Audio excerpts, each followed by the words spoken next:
하루의 마무리 오늘도 함께 하시죠. 시사평론가 김성환입니다. 학교폭력을 경험하는 연령대가 점점 더 낮아지고 있다고 합니다. 지난해 학교폭력 피해자 10명 가운데 7명이 초등학생이었고요. 올해 검거된 학교폭력 가해자의 10%가량이 역시 초등학생이었다고 하는데요. 이런 상황 어떻게 봐야 하는지 더 깊이 들여다보는 인터뷰 시간에 전문가와 얘기 나눠보겠습니다. 월요일은 책 읽는 시간, 실생활에 도움이 되는 주경야독 코너도 마련되어 있으니까요. 많은 관심 부탁드리겠습니다. 김성환의 시사에는 청취자 여러분들의 관심과 참여 기다립니다. 방송 내용과 관련해 의견 있으신 분들은 문자 보내주십시오. 당첨된 분들께는 모바일 쿠폰 보내드릴 텐데요. 참여하실 번호는 샵 9730이고요. 짧은 문자 50원, 긴 문자는 100원의 이용료가 부과됩니다. 또 저희 방송을 유튜브를 통해서도 실시간으로 시청 또 참여하실 수 있는데요. KBS 라디오 채널 들어오셔서 구독, 좋아요 많이 눌러주시길 부탁드립니다. 김성환의 시사, 그럼 지금 시작하겠습니다.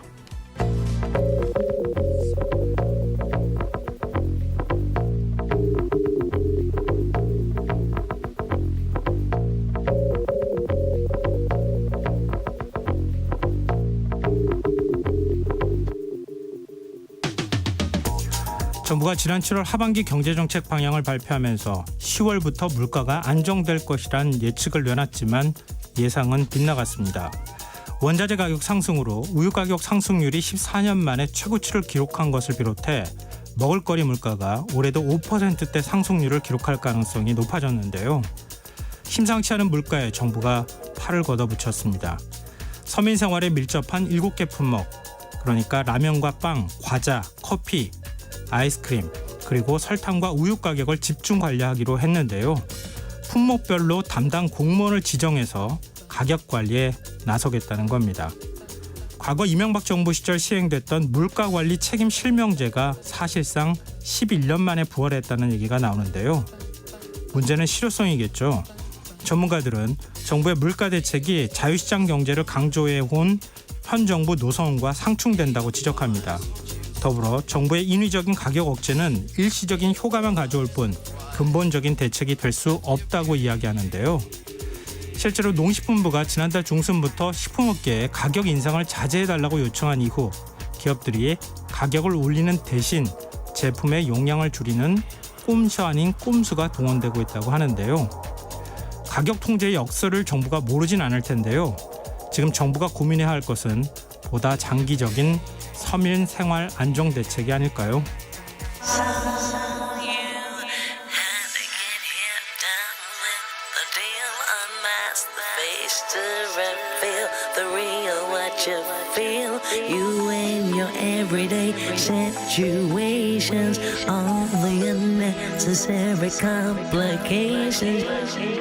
오늘 밤 당신 안의 꿈틀거리는 지식 충전 본능이 깨어납니다. 여러분의 자유탐구 영역 김성환의 시사야.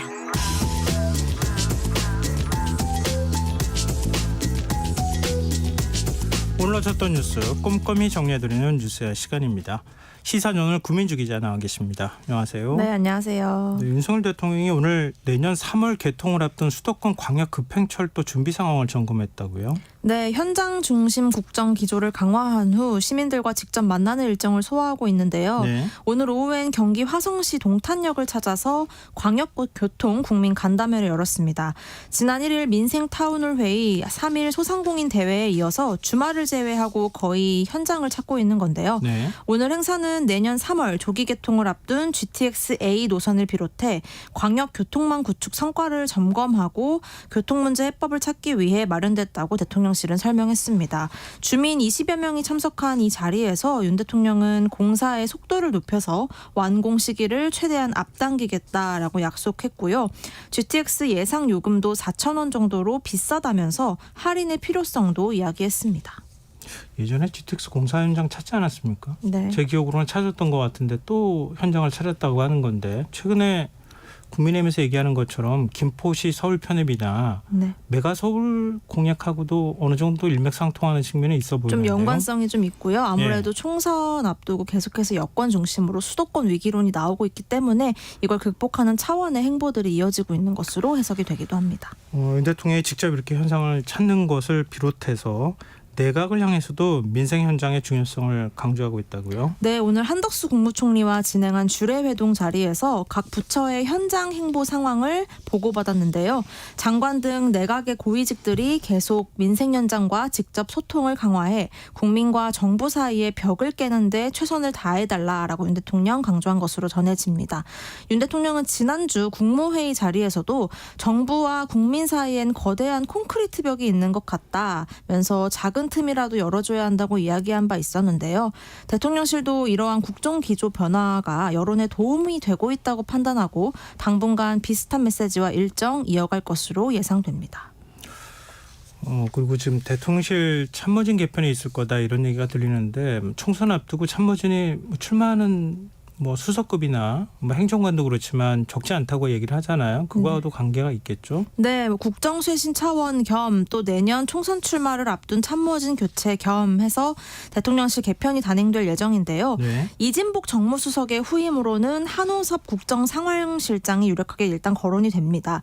한호섭 실장은 이명박 정부 정무수석실에서 일한 경력이 있고 2000년대 뉴라이트 운동을 주도한 인물로도 주로 알려져 있습니다. 총선 사전선거 운동 등으로 또 논란이 여러 차례 불거졌었던 강승규 시민사회 수석도 교체가 되는데요. 네. 후임으로는 김정수 전 육군사관학교 교장이 검토되고 있습니다. 박근혜 정부에서 국가안보실 위기관리센터장을 지낸 인물인데요. 예비역 육군 중장이 시민사회 수석에 오르는 것 자체가 좀 이례적이다 이런 평가가 나오고 있습니다. 보수 색채가 강한 군 인사에게 시민사회나 종교계와의 조율 역할을 맡기는 것을 두고 윤석열 정부의 보수층 결집 의도가 다분하다 이런 평가가 나오고 있는 건데요. 아무래도 색깔이 비슷한 네. 관변단체를 비롯해서 일부 보수단체를 중심으로 해서 그들과의 이제 소통을 더 강화하려는 것 아니냐 네. 이렇게 평가 나오고요. 그렇기 때문에 일부 시민단체에서는 이미 이러한 인선 가능성에 대해서 반대 의견을 대통령실에 전달한 것으로도 전해집니다. 그밖에 최상무 경제수석이 총선 출마 예정인 추경호 경제부총리 자리로 이동하는 가능성도 제기되고 있고요. 그 외에 여러 대통령실 비서관과 행정관급이 줄줄이 출마를 위해서 정리될 예정입니다. 네. 그리고 국민의힘이 추진하고 있는 김포시 서울 편입과 관련해서 오세훈 서울시장과 김병수 김포시장이 만났네요. 네, 김병수 김포시장이 오세훈 시장을 찾아가서 40분간 면담을 가진 건데요. 김포의 서울 편입을 공식 요청했습니다. 김병수 시장은 경기도가 남북도로 분리될 경우 김포는 어디에도 인접하지 못한 섬이 된다면서 생활권이 밀접한 서울로 편입돼야 한다고 강조한 것으로 전해지는데요. 이 둘은 면담 후에 각각 기자들 앞에 서서 입장을 밝히기도 했습니다. 여기서 오세훈 시장은 보다 객관적인 분석이 필요하다면서 편입 효과 분석을 위해 김포시와 공동 연구반을 만들기로 했다라고 밝혔고요. 네. 또 서울시는 안팎의 전문가들로 구성된 동일 생활권 삶의 질 향상 TF라는 팀을 별도로 꾸리고 김포는 물론 주변 도시 편입에 대한 통합적인 연구를 추진할 방침이기도 합니다. 그동안 신중론을 펴왔던 오 시장은 오늘은 서울이 메가시티가 된다고 해서 수도권 집중 현상이 더 심하게 되겠느냐라고 말해서 좀 찬성으로 이미 기울었다. 이런 분석이 나오고 있습니다. 연구 작업을 하는 걸 찬성이라고 볼 수 있겠는가? 앞으로 연구 작업 결과 나와봐야 입장 내는 거 아닙니까? 그런데 오늘 이 말한 메시지만 봐서는 그동안 요 며칠 동안 보였던 굉장히 신중한 입장과는 조금 치우친 거 아니냐 이런 평가가 나오는데요. 이 공동 연구 결과를 보고 좀 본격적으로 입장을 내겠죠. 그런데 유정복 인천시장 국민의힘 소속 아닙니까? 그런데 네. 김포시 서울 편입에 대해서 이건 정치 쇼다 이렇게 비판하고 나섰어요. 네, 오늘 인천시청에서 기자회견 열었는데요. 소속 정당이 당론으로 추진 중인 이 김포 서울 편입에 대해서 실현 불가능한 정치쇼, 제대로 검토도 안 됐다. 국민적 공감대도 없는 정치공학적 포퓰리즘이다 이렇게 얘기를 했고요. 그러면서 당장 중단하라고 촉구하기도 했습니다. 네. 또 지방시대에 역행하는 서울시 공화국이 되어선 안 된다고도 얘기를 했는데요. 김동연 경기지사 이러한 유 시장의 발언에 대해서 옳은 말만 하셨다고 힘을 실어주기도 했습니다. 오세훈 시장 그리고 유정복 인천시장 그리고 김동연 지사는 오는 16일 3자 회동을 갖고 조금 더 논의를 이어갈 방침입니다. 네, 지금 국민의힘 내부에서도 반대 목소리가 나와요. 네, 주로 국민의힘 기반인 영남 그리고 총선 격전지인 수도권에 포진해 있는 당내 인사들이 좀 반발의 목소리 내고 있는데요. 네. 부산 진구 앞 지역구인 오선의 서병수 의원, 서울을 더 메가하게 만드는 건 대한민국 전체 경쟁력을 갉아먹는 짓이다라고 공개 비판했고요. 앞서 소개했던 유정복 시장도 직격탄을 날렸고 네. 또 홍준표 대구시장도 시대에 역행하는 정책이라고 꼬집었습니다. 수도권과 함께 총선의 스윙보터로 꼽히는 충청권에서도 반발 나왔는데요. 친윤계로 꼽히는 이 김태흠 충남지사가 오늘 기자회견을 열고 지방 메가시티 조성이 우선돼야 한다면서 수도권과 지방 사이 불균형 해소부터 고민해야 한다라고 사실상 반대 입장 밝혔습니다. 하지만 국민의힘은요. 김포 편입 추진을 논의할 당내 기구인 뉴시티 프로젝트 특위를 공식적으로 만들고 16명 인선을 완료하는 등 추진에 더욱 속도 내고 있습니다. 이게 뉴시티 프로젝트 특위라고 원래 특위 이름이 이거 아니었잖아요. 오늘 공식화한 것 같아요. 그 전까지는 지난번에도 특위라고 만들었었잖아요. 네. 지금 확대 개편한다고 해서 뉴시티 프로젝트 특위라고 이름을 다시 줬는데 그 이전에는 뭐 김포시 서울 네. 편입 특위 뭐 이렇게 부르지 않았어요? 그렇기 때문에 이 이름을 이렇게 지은 거는 김포 외에 다른 주변 도시까지 좀 두루두루 검토해서 편입을 좀 고려할 것 아니냐 이런 얘기까지 나오고 있는 그러니까 겁니다. 국민의힘 소속 지난번에 지방선거에서 크게 대승을 거뒀기 때문에 수도권의 자치단체장들도 특히 네. 뭐 구리부터 시작해서 서울 인접지역 자치단체장 중에서 국민의힘 소속이 많으니까 네. 그쪽도 들어오겠다고 하니 이젠 또 판을 더 키운 키워보겠다. 거죠. 이렇게 되는 거네요. 민주당에서는 계속해서 비판 메시지 내고 있네요. 네, 국민의힘은 민주당을 향해서 김포 서울 편입에 대해 찬성 반대인지 좀 캐묻고 있는데요. 여기에 네. 대해서 민주당 반발했습니다. 당사자들과의 아무 논의나 토론도 없는 상태에서 자꾸 정략적인 이유로 찬반을 묻고 있다면서 수도권 선거판 흔들기이자 무책임한 이슈몰이다라고 비판을 했습니다. 김포를 지역구로 두고 있는 민주당 소속의 박상혁, 김주영 두 의원은요. 어제 기자회견도 열었습니다. 김포 일대의 심각한 교통 문제 해소하는 게 먼저라면서 이걸 해결하자 했더니 대뜸 김포를 서울 편입하겠다고 한다라고 비판을 했고요. 또 김포에 서울 쓰레기들을 처리하려는 무늬만 서울은 절대 안 된다고 강조했습니다. 그러면서 이 사안을 처음 띄운 김기현 대표 그리고 국민의힘 내 이 뉴시티 특위를 이끄는 조경태 의원 둘을 콕 집어서 내년 총선에서 김포로 출마하라라고 촉구를 했습니다. 이들의 말이 허풍이 아니라면 그리고 선거가 장난이 아니라면 김포에서 우리 둘과 화끈하게 붙어보자는 제안입니다. 또 민주당 내부에서도 이건 명시적으로 반대 입장 표명해야 되는 거 아니냐, 너무 어정쩡하다 이런 비판의 목소리를 내고 있죠. 뭐 이낙연 전 대표가 네. 좀 당당하지 못하다 야당으로서 이렇게 좀 입장을 냈고요. 윤건영 의원 등도 이제 그런 비슷한 입장을 낸 상황입니다. 김대중 노무현 정신이 있는다고 하면서 네. 지역 균형 발전 얘기를 그동안에 줄기차게 민주당에서 얘기해 왔는데 왜 이거 하나 지역 균형 발전과 시대적 흐름과 역행하는 거다 이렇게 비판을 하지 않느냐. 명확하게 하지 않느냐. 네. 양쪽 다 당이 좀 시끄러운데요. 네. 그리고 금융당국이 내년 6월 말까지 그 공매도를 전면 금지하겠다 이런 입장을 밝혔어요. 이게 좀 이례적으로 일요일 날 발표를 한 거죠. 네, 비상회의를 하고요. 깜짝 발표를 한 겁니다. 일단 공매도 주가가 하락할 것으로 예상되는 주식을 미리 빌려서 팔았다가 실제 주가가 떨어지면 이를 싸게 다시 사서 빌린 돈을 갚고 차익을 보는 투자 기법인데요. 개인 투자자들에겐 주가 하락의 주범으로 그동안 지목이 되어오긴 했습니다. 이 공매도가 당장 오늘부터 전면 중단돼서 내년 6월까지 금지되는 건데요. 국내에서 주식 공매도가 금지된 건 2008년 글로벌 금융위기, 2009년 유럽 재정위기, 그리고 2020년 코로나19 국면에 이어서 이번이 네 번째입니다. 주가 폭락기도 아닌데 당국이 공매도 중단이라는 깜짝 발표를 한 것에 대해서 증권가가 술렁이고 있고요. 또 장기적으로 외국인의 자금 유입이 감소하는 등 부정적인 영향을 우려하는 목소리도 나오고 있습니다. 금융당국이 어제 오전까지만 해도 공매도 금지는 없다 이런 식의 태도를 보였다고 하더라고요. 설명 자료까지 기자들한테 배포했다가 갑자기 오후 5시 30분에 공매도 금지 뭐 중단 이런 식의 입장이 나왔어요. 근데 이걸 두고 이게 너무 급조한 거 아니냐. 국민의힘이 압박하니까 거기에 금융당국이 움직인 거 아니냐 이런 해석도 있더라고요. 네, 그런 얘기들이 많이 나오고 있는데요. 아무래도 총선을 앞두고 여권의 압력에 못 이겨서 글로벌 스탠다드에 역행하는 무리한 대책을 좀 성급하게 내놓은 것 아니냐 이런 우려입니다. 그동안 금융당국은요, 이 공매도 전면 금지 방안에 대해서 소극적이었어요. 그러니까 불과 지난달 11일 김주현 금융위원장은 국정감사장에 나와서 외국인 투자가 중요한 나라에선 공매도를 전면 금지하는 경우가 없다. 하면서 이번 결단과는 좀 180도 다른 취지의 답변을 하기도 했고요. 네. 여기에 지난주 송원석 국민의힘 의원이 같은 당 장동혁 원내대변인에게 김포 다음엔 공매도로 포커싱하려 한다라는 내용의 문자를 보낸 게 이제 카메라에 포착되기도 했었죠. 이런 정황들을 총 봤을 때 충분히 앞뒤 재보지 않고 총선용으로 공매도 중단을 강행한 것 아니냐 이런 의심을 더욱 키우고 있는 겁니다. 야당 반응은 어떻습니까? 홍익표 민주당 원내대표 현재 뚜렷한 거시경제적 이유가 없는데 공매도를 중단시키는 것은 선거 전략적이다라는 얘기가 나오고 있다고 꼬집었고요.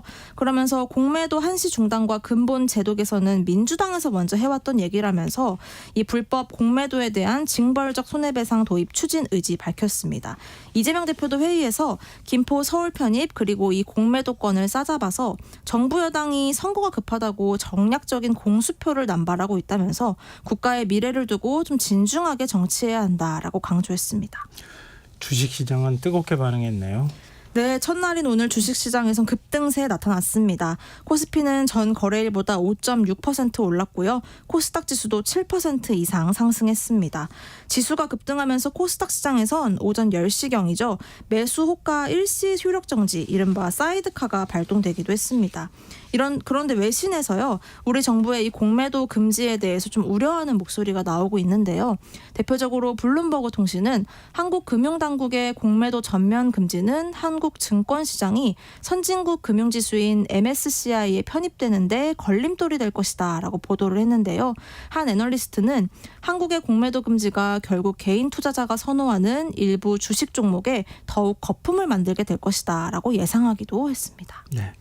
주식시장은 하루만 봐가지고는 알 수는 없겠죠. 네. 앞으로 쭉 이런 분위기가 이어지면 뭐 더할 나위 없이 좋을 텐데요. 좀 지켜보죠. 어떨지. 지금 여러분께서는 KBS 라디오 김성환의 시사회와 함께하고 계십니다. 계속해서 뉴스야 이어가겠습니다. 이제 시선을 정치권으로 좀 돌려보죠. 이뇨한 국민의힘 혁신위원장 계속해서 지금 당 중진 뭐 이른바 친윤 이런 의원들한테 험지 출마를 압박하고 있어요. 네, 불출마 또는 수도권 험지 출마 권고하고 있는데요. 오늘 오전엔 대통령과 가까운 사람이 누군지 우린 다 알지 않느냐. 그들이 결단을 내려야 한다. 어제 전화해서 저녁에도 결단하라고 했다라고 밝히기도 했습니다. 결단 대상으로 뭐 권성동, 장제원 의원, 김기현 대표가 떠오른다라는 질문을 받자 그중 한두 명만 결단 내리면 따라오게 돼 있다라고 부정하지 않았습니다. 하지만 인 위원장이 지도부를 향해 답변을 강하게 요구하고 있지만 지도부는 오늘까지도 공식 답변 내놓지 않았습니다. 지난 1호 혁신안 대사면이었죠. 이 혁신안을 즉각 의결한 것과는 좀 대조적인 반응인 건데요.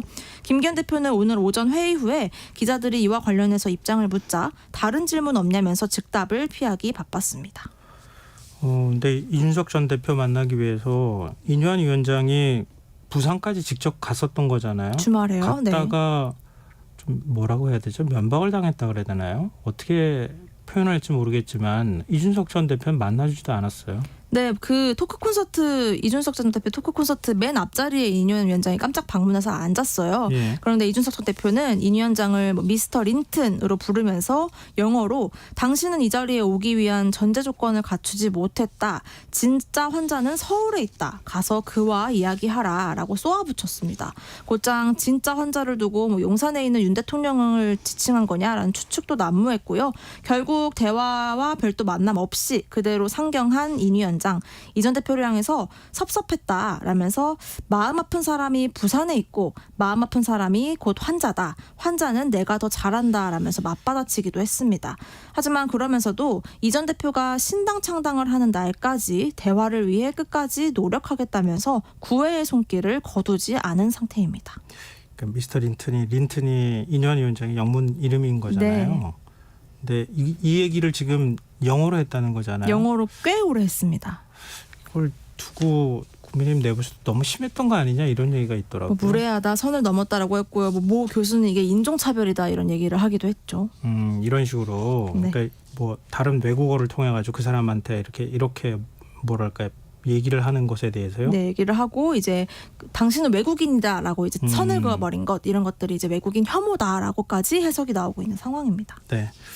그런가 하면 민주당도 총선 기획단 첫 회의를 오늘 열었는데 민생 청년 혁신이란 키워드를 내세웠네요. 네, 오늘 총선기획단 발족한 민주당 첫 회의를 열고 유능한 민생정당, 미래를 준비하는 정당, 끊임없이 혁신하는 정당 이 세 가지가 기획단의 콘셉트라고 소개했습니다.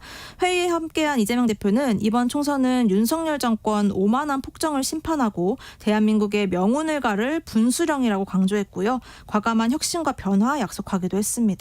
그러면서 당을 향해 오만함을 경계하고 겸손하라고도 당부했는데요. 강서구청장 보궐선거 이후 다소 안일해진 당 분위기를 경계한 것으로 풀이됩니다.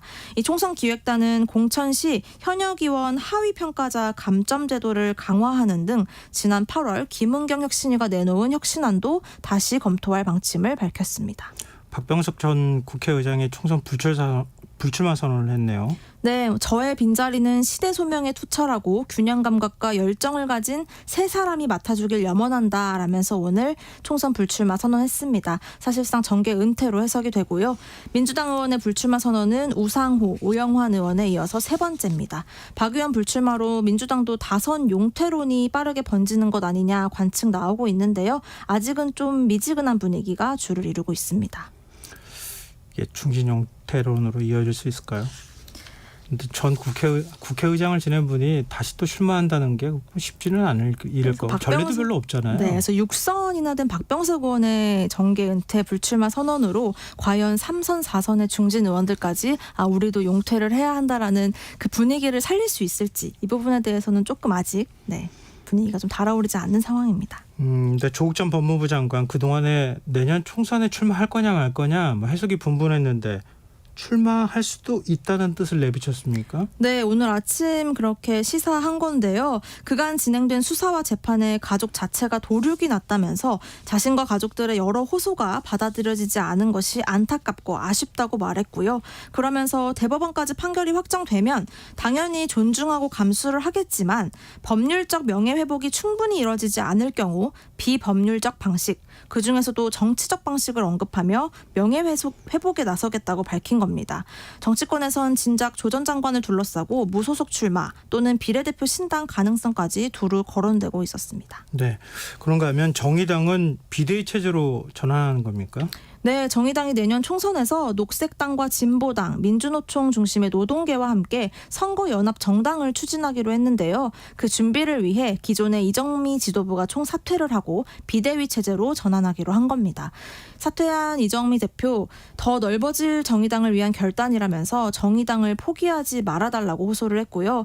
이 비대위는 오늘 19일 꾸려지는데 당명 개정 등 당원 총투표를 한 뒤 12월 중순쯤 연합정당 기초작업을 마무리하겠다는 계획 세우고 있습니다. 근데 당내 반발이 만만치 않아요. 네, 정의당이 좀 사분열됐다는 얘기는 좀 전부터 나왔었죠. 오늘 당장 이정미 지도부 총사퇴와 이 결단을 보고요. 류호정 장혜영 의원을 주축으로 한 이 제3지대 신당들과 접촉하고 있는 당내 세 번째 권력 그룹은 오늘 입장문을 냈습니다. 이름은 선거연합정당인데 선거가 끝나면 각 당으로 철수하는 총선용 임시정당이라고 깎아내렸고요. 졸속합이다. 정의당 재창당은 완전히 실패했다라고 직격했습니다. 김종대, 박원석 전 의원이 주축이 된 대한신당 당원 모임도 이정미 지도부의 결정을 두고 함량 미달의 단기적 총선 대응일 뿐이라면서 포장지만 바꾸려는 기만이다라고 맹폭했습니다. 정치권이 너무 다 시끄러운데요. 양당이 세 당이 다 시끄럽네요. 그렇게 말입니다. 자, 오늘 뉴스 여기까지 하겠습니다. 지금까지 시사저널 구민주 기자였습니다. 고맙습니다. 고맙습니다.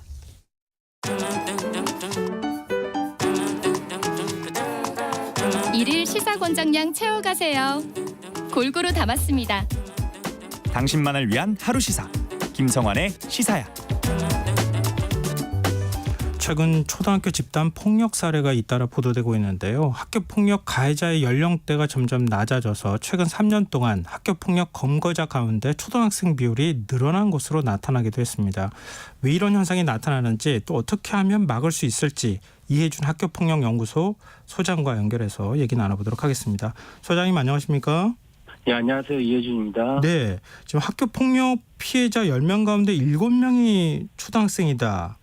이런 통계가 있다고 하는데요. 이게 지금 어느 정도 수치가 지금 이전하고 비교할 때 좀 늘어난 겁니까? 전체적으로 이제 학교 폭력의 이제 통계를 보시면요. 예.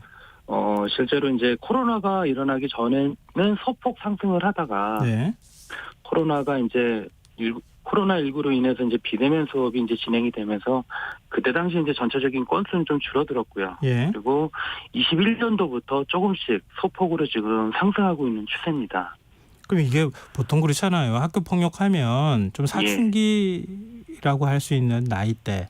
그러니까 예를 들면 중학교 한 2학년이나 이렇게 넘어가면서 고등학교 학생들까지 학교 폭력이 많이 일어나지 않을까 이런 생각을 했었잖아요. 근데 지금 예. 초등학교에서 학교 폭력이 증가하고 있다는 겁니까? 그렇죠. 이제 제가 이제 상담했던 제 사례로 봐서도 예. 작년에 비해서 그 초등학교의 학교 폭력의 상담 건수는 계속 늘어나고 있다라는 게 지금 현실적으로 나오는 문제인 것 같습니다. 중고등학교도 마찬가지입니까? 아니면 중고등학교는 좀 줄어드는 겁니까? 고등학교에서 발생되는 학교 폭력 건수는 좀 더 줄어드는 추세인 것 같고요. 예. 그리고 초등학교하고 중학교가 조금씩 늘어나고 있는 추세이지 않나 그렇게 보고 있습니다. 지금 가해자 연령대가 낮아지고 있다고 하는데 어느 정도로 지금 낮아지고 있는 겁니까? 사실은 학교 폭력은요 초등학교 1학년 아이들한테도 일어나는 사안이기도 해요. 근데 이제 보통 이제 많은 건수가 이제 집중되는 연령대는 초등학교 고학년부터 중학교 2학년 정도까지의 연령대에 집중되어 있지 않나 그렇게 보고 있습니다. 그러면은 과거에는 중학교 한 1, 2학년쯤이 학교 폭력이 많았다고 하면 그 학교 폭력 가해자 연령대가 초등학교 고학년까지 이렇게 내려오고 있다 이렇게 해석해도 되는 겁니까? 그렇죠. 통계상으로는 그렇게 봐야 되는 게 맞지 않나라고 보고 있습니다. 좀 걱정이 되는데요. 물론 초등학교 저학년끼리도 투닥투닥 할 수 있잖아요. 그 학교 폭력이라고 하면 사실 그렇게 규정하기도 좀 어려울 것 같긴 한데요. 지금 학교 폭력이라 할 정도가 된다고 하면 전치 몇 주 이렇게 해서 우리가 폭행이라고 부를 만한 정도가 돼야지 되는 거죠. 근데 이제 그거는 이제 일반적인 잘 모르시는 분들이 그냥 학교 폭력이다라고 하면 보통 이제 언론에서 이슈화되는 폭력 사안이라고 생각하시는 분들이 의외로 많은데. 네. 실제 학교 폭력은요, 그 아이들의 사소한 오해와 갈등에서 벌어지는 경우들이 굉장히 많아요. 그러니까 이제 같이 친하게 지냈던 아이들끼리 어떤 감정적인 대립이 있으면, 예. 그게 이제 예전 같으면은 그 아이들이 사소한 오해와 갈등을 풀려고 노력을 했었는데, 네. 이제는 이제 그러한 사소한 오해와 갈등이 벌어졌을 때 아이들이 직접적으로 해결하기보다는 부모들이 개입을 해서 그거를 자꾸만 풀려고 하는 경향들이 있습니다. 예. 그러다 보니까 제가 보기에는 초등학교에서 발생되는 학교 폭력의 건수가 단순히 초등학교에서 발생되는 학교 폭력이 심각하다라고 인식해야 되는 것은 맞지만 네.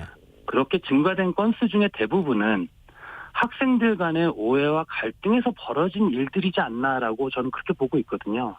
우리 성인지 감수성 얘기도 하고 그렇지만 좀 폭력에 대해서 과거에는 친구들끼리 좀 한 대 이렇게 때리기도 하고 좀 밀치기도 하고 그런 거는 이렇게 당사자들끼리 화해해 이렇게 해서 그냥 끝나는 경우가 있는데 지금은 그것도 다 폭력으로 잡힌다는 거예요? 그렇죠. 그러니까 예전에는 저희가 어렸을 때는 친구들하고의 어떤 사소한 말다툼이라든가 갈등이 벌어졌을 때 네. 친구들하고 직접 만나가지고 풀거나 아니면 대화를 통해서 이렇게 해결하려고 했었던 적이 많았거든요. 네네. 근데 이제 제가 이렇게 상담을 하고 이제 오프라인 교육을 나가보면 의외로 그 아이들이 그러한 감정 표현을 하지 않고 끙끙 앓고 있는 경우들이 많아요. 네. 그러다 보니까 충분히 학생들 간에 아이들끼리 해결할 수 있는 사안임에도 불구하고 그 사안들을 부모들이 개입을 해서 확대한 다음에 그걸 학교폭력으로 신고하는 경우들이 초등학교에서는 의외로 많이 발생한다라는 거죠. 그러면은 학교 폭력이라고 하는 신고 건수나 이것만 가지고 좀 판단하기는 조금 애매한 측면이 있기는 할 것 같은데요. 예. 그러면 이 학생들끼리 폭력이 일어날 때 어느 정도 수위의 폭력이 일어나느냐, 지금 보도된 걸 보면 상당히 심각한 수준인 것 같은데 소장님 보시기는 어떻습니까? 통계나 이런 것들 접하시고 실제로 그런 사례를 접하실 거 아니에요? 예. 어느 정도 지금 폭력이 심각한 양상입니까? 물론 그 폭력이 심한 경우에는 초등학교에서도 성 관련 학교 폭력이 일어나는 경우들도 있고요. 예. 그리고 제가 상담했던 사례에서는 초등학교 저학년 아이가 흉기로 위협했던 사례도 있었어요. 네. 그러니까 이제 이러한 사안들만 보면 현재 발생되는 학교 폭력이 굉장히 심각하고 뭐 그렇게 판단할 수는 있겠지만 네. 대부분의 학교 폭력은, 그러니까 언론에서 이슈화되고 있는 학교 폭력은 굉장히 강력 범죄에 준하는 학교 폭력이고, 예. 대부분의 이제 우리가 현실에서 발생되는 학교 폭력은 아이들하고의 갈등에서 일어나는 언어 폭력이라든가 예. 아니면 따돌림이라든가 뭐 이런 식의 어떤 그 보이지 않는 그런 폭력들이 더 많이 일어난다라는 거죠. 그러면 지금 이제 강력 사건이라고 할 정도로 그렇게 폭행이 심한 사례들도 과거에 비해서 늘어나고 있는 건 맞습니까? 예, 그거는 늘어나고 있는 건 맞는 것 같아요.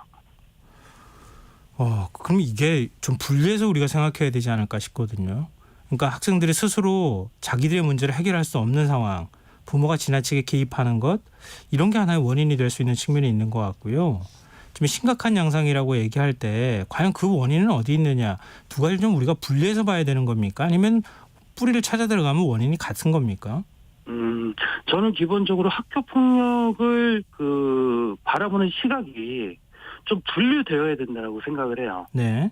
학교 폭력의 유형에 따라서 강력범죄에 준하는 학교 폭력이라면 현재 학폭 예방법 내에서 최대한 선도 조치를 받을 수 있도록 네. 선도 조치 자체가 굉장히 좀 세분화되어야 된다라고 생각을 하거든요. 네. 근데 이제 현재 학교 학폭위에서는 선도 조치 자체가 좀 기계적으로 좀 진행이 되는 경우들이 의외로 많습니다. 그러다 보니까 강력범죄에 해당되는 학교 폭력도 실제로 학폭위에서 선도 조치 받는 거는 그렇게 무겁지 않은 경우들이 의외로 많거든요. 네. 그래서 저는 기본적으로 지금의 현재 상황들에서 학교 폭력을 바라보는 시각들이 좀 양분화되어야 될 것 같고, 그리고 학교 폭력의 유형에 따라서 학폭위 선도 조치도 좀 더 세분화돼서 운영이 되는 게 맞지 않을까 그렇게 생각을 하고 있습니다. 근데 그거보다 더 이제 근본적인 문제로 우리가 고민을 안 할 수가 없는 거잖아요. 예. 어떻게 됐든 간에 우리 부모 세대의 책임이든 간에 학교에서 폭력이 늘어나고 있다거나 폭력이 계속 이루어지고 있다고 하는 건 굉장히 심각한 문제잖아요. 예. 이거 어떻게 그럼 해결할 거냐, 이런 걸 논의해야 되는 거 아닙니까? 그렇죠. 그래서 제가 요새 계속적으로 강조하는 것 중에 하나는 학교 폭력을 교육받는 대상이 학생이 아니라 저는 부모가 되어야 된다라고 계속적으로 강조하고 있거든요. 네. 그러니까 지금의 현실에서의 학교 폭력은 대부분의 부모들은 발생된 현상 가지고만 판단을 합니다. 네. 근데 실제로 그 현상에 대한 판단의 본질을 좀 더 깊게 들어가 보면 실질적으로 그 학생들, 자녀들의 자존감에서 야기되는 경우들이 많고, 예. 그리고 부모들의 양육 방식에서 양육 방식이 원인이 돼서 이제 파생되는 경우들이 의외로 많다라는 겁니다. 예. 그래서 저는 개인적으로는 현재의 학교 폭력을 예방하기 위해서 학교 폭력에 국한돼서 예방하기보다는 좀 더 부모들이 자녀 교육에 대한 어떤 양육 방식에 대한 교육이라든가, 그리고 자녀의 자존감에 대한 교육, 그리고 자녀하고의 어떤 커뮤니케이션에 대한 교육 등 자녀와 부모하고의 좀 유대관계에 대한 교육들을 좀 더 집중적으로 진행을 하면 학교 폭력뿐만이 아니라 우리 학생들이 어떤 위기를 겪었을 때 그 위기를 대처할 수 있는 그런 능력들이 좀 터득할 수 있는 게 아닌가 그렇게 생각을 하고 있습니다. 근데 지금 교육 현장에서는 교권 추락 문제 얘기가 많이 나왔었잖아요. 예. 학부모가 민원을 제기해서 교사들이 너무 힘들어한다. 그래서 오히려 지금 교육당국이 내놓은 대책은 학부모하고 상시적인 소통 수단을 차단하는 거잖아요. 예. 교사들이 만약에 학부모로 인해서 여러 가지 일종의 이제 정신적 스트레스나 고통을 받는다고 하면 그걸 법적 대응도 다 지원을 해주는 방향으로 가고 있는 거잖아요. 예. 근데 학부모를 교육시키고 만약에 학교 폭력이 일어날 때 어떤 그 선도라든가 이런 거 하기가 오히려 더 어려워지는 거 아닙니까? 그렇게 되면? 그러니까 이제 그 지금의 학교 폭력의 교육은요. 그 자녀들, 학생들에게 학교 폭력이 나쁜 거다라고만 이야기를 하고 있고요. 예. 그리고 부모들에게 학교 폭력에 대한 처리 절차에 대한 교육이 주로 이루어지고 있습니다. 네. 제가 말씀드렸던 그 부모 교육에 대한 일환들은 결국에는 학교 폭력도 결국에는 자녀의 자존감에서 저는 문제가 된다라고 생각을 하거든요. 예. 자존감이 낮은 아이들이 학교 폭력의 가해 학생이 되는 경우들이 많고, 그리고 자녀의 자존감이 낮은 아이들이 학교 폭력의 피해를 당하면 그 상처를 극복하는데 굉장히 많은 시간이 걸립니다. 네. 학교에서 학생들을 대상으로 학교 폭력이 나쁜 거다라고 교육하는 것도 중요하지만 보다 교육청 자체적으로 부모들을 대상으로 자녀에 대한 자존감과 양육 방식에 대한 교육을 좀 더 집중적으로 한다면 네. 그 교육 자체가 저는 학교 폭력 예방 교육의 본질이지 않나 그렇게 본다라는 거죠. 그리고 그런 측면 하나 있을 것 같고요. 또 하나는 매우 심각한 폭력 사례가 있을 수 있잖아요. 예. 근데 그런 거는 이제 촉법 소년 나이를 더 내려야 되는 거 아니냐. 예. 이런 얘기가 끊임없이 나오거든요. 그 부분에 대해서는 어떻게 보십니까? 저는 촉법소년과 학교폭력은 조금 구분해서 접근할 필요가 있다고 생각을 합니다. 네. 그 이유는 기본적으로 촉법소년이라는 게 적용이 되려면 학교폭력이라는 그 행위 자체를 모두 범죄를 인식해야 된다라고 저는 보거든요. 예. 근데 아까도 제가 말씀드렸지만 현실에서 발생되는 학교폭력에서 강력범죄에 해당되는 학교폭력은 거의 한 10% 내외라고 저는 보고 있고요.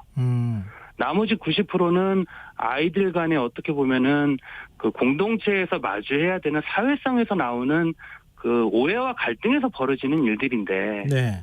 만약에 이런 사안들까지 촉법소년제를 만들어가지고 이걸 강화를 해서 이 사안들까지 만약에 적용을 한다면 학교폭력이라는 그 학교폭력 자체를 범죄로 본다라는 인식과 저는 같지 않나라는 생각이 들거든요. 예.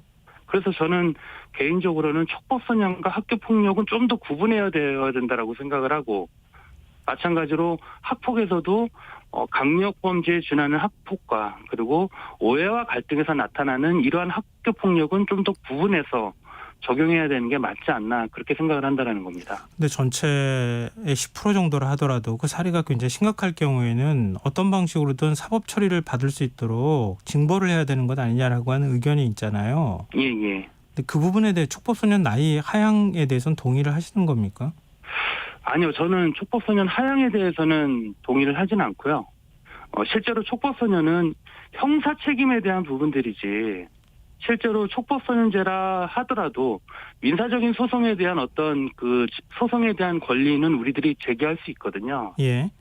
그렇다면은 저는 학교 폭력이라는 것 자체는 선도 위주로 가야 된다라는 게 저는 맞다라는 게 저는 개인적인 생각이긴 한데 네. 그렇다고 해서 촉법소년제를 낮춰서 그 아이들을 어떤 그 법률상 책임을 지게 한다라는 거는 좀 더 저는 좀 사회적인 어떤 사회적인 좀 내부적인 좀 이야기들이 좀 있어야 되지 않나라는 생각을 합니다. 네. 소장님 말씀 듣다 보니까요. 우리 사회가 문제 해결 능력이 없어진 거 아닌가 하는 생각을 좀 하게 되네요. 그러니까 부모와 자녀 간의 문제, 또 부모가 어떻게 학교와 관계를 맺을 것이냐 이런 문제까지 우리가 같이 놓고 좀 문제를 풀어야 되지 않을까. 굉장히 심각한 사례만 놓고 학교 폭력이 좀 심각합니다. 이렇게 그냥 뭉뚱그려가지고 얘기할 상황이 못 된다. 그런 생각을 좀 하게 됐습니다. 네, 오늘 예. 말씀 고맙습니다. 예, 감사합니다. 네, 지금까지 이혜준 학교폭력연구소 이혜준 소장이었습니다.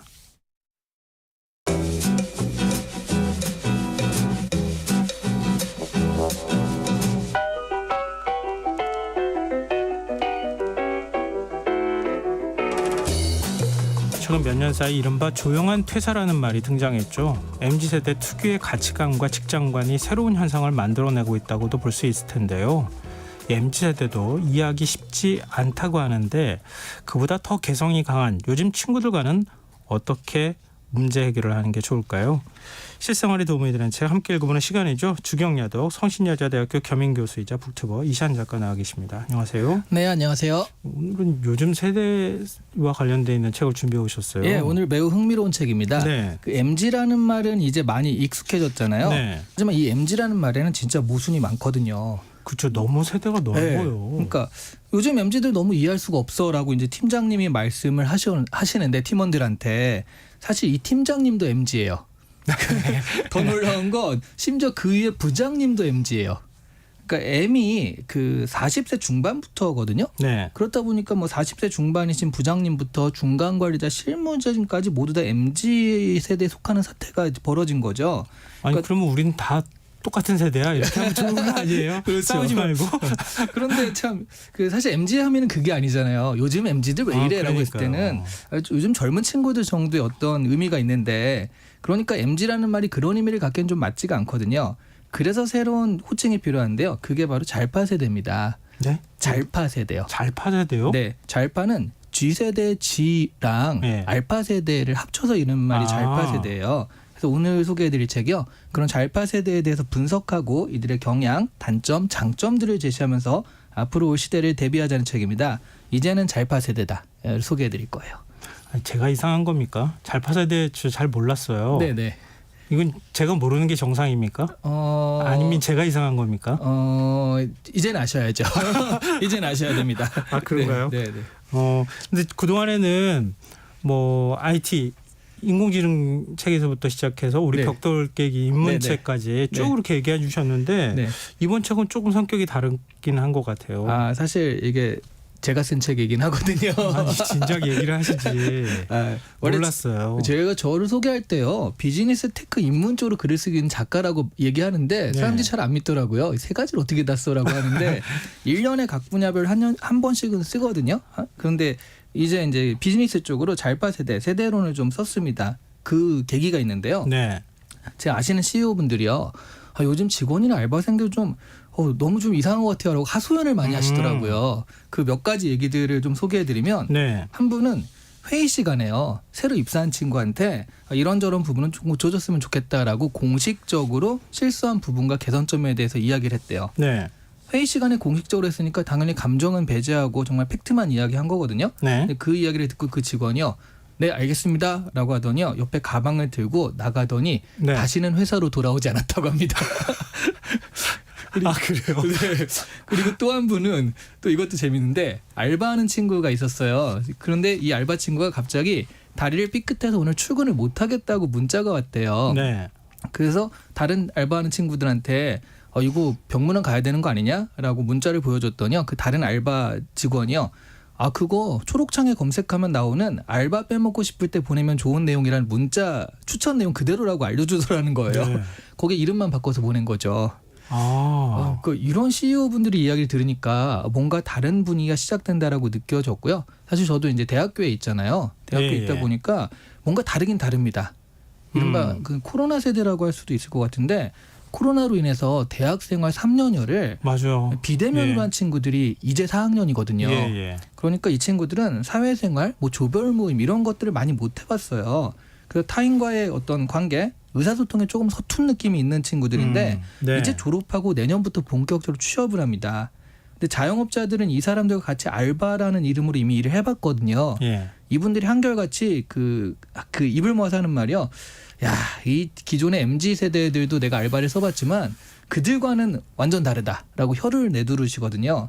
그래서 본격적으로 이들이 사회에 진출할 때 그에 대해서 이해를 하자라는 의미에서 이 책을 쓴 겁니다. 근데 아까 그 사례 얘기하실 때 네. 회의 도중에 가방 들고 그냥 가버리고 회사 그냥 퇴사해버렸다는 네, 직원 네. 있잖아요. 네. 엄마가 그 다음에 전화 안 한 것만 해도 참 다행이다. 그런 생각을 제가 하는 게 좀 제가 이상한 건가 하는 생각이 문득 들었어요. 이런 일화들이 굉장히 많이 그쵸. 회자가 됐었거든요. 네, 요즘 잘파 세대에 대해서 좀 아시는 거죠, 그러니까. 아 그런가요? 네.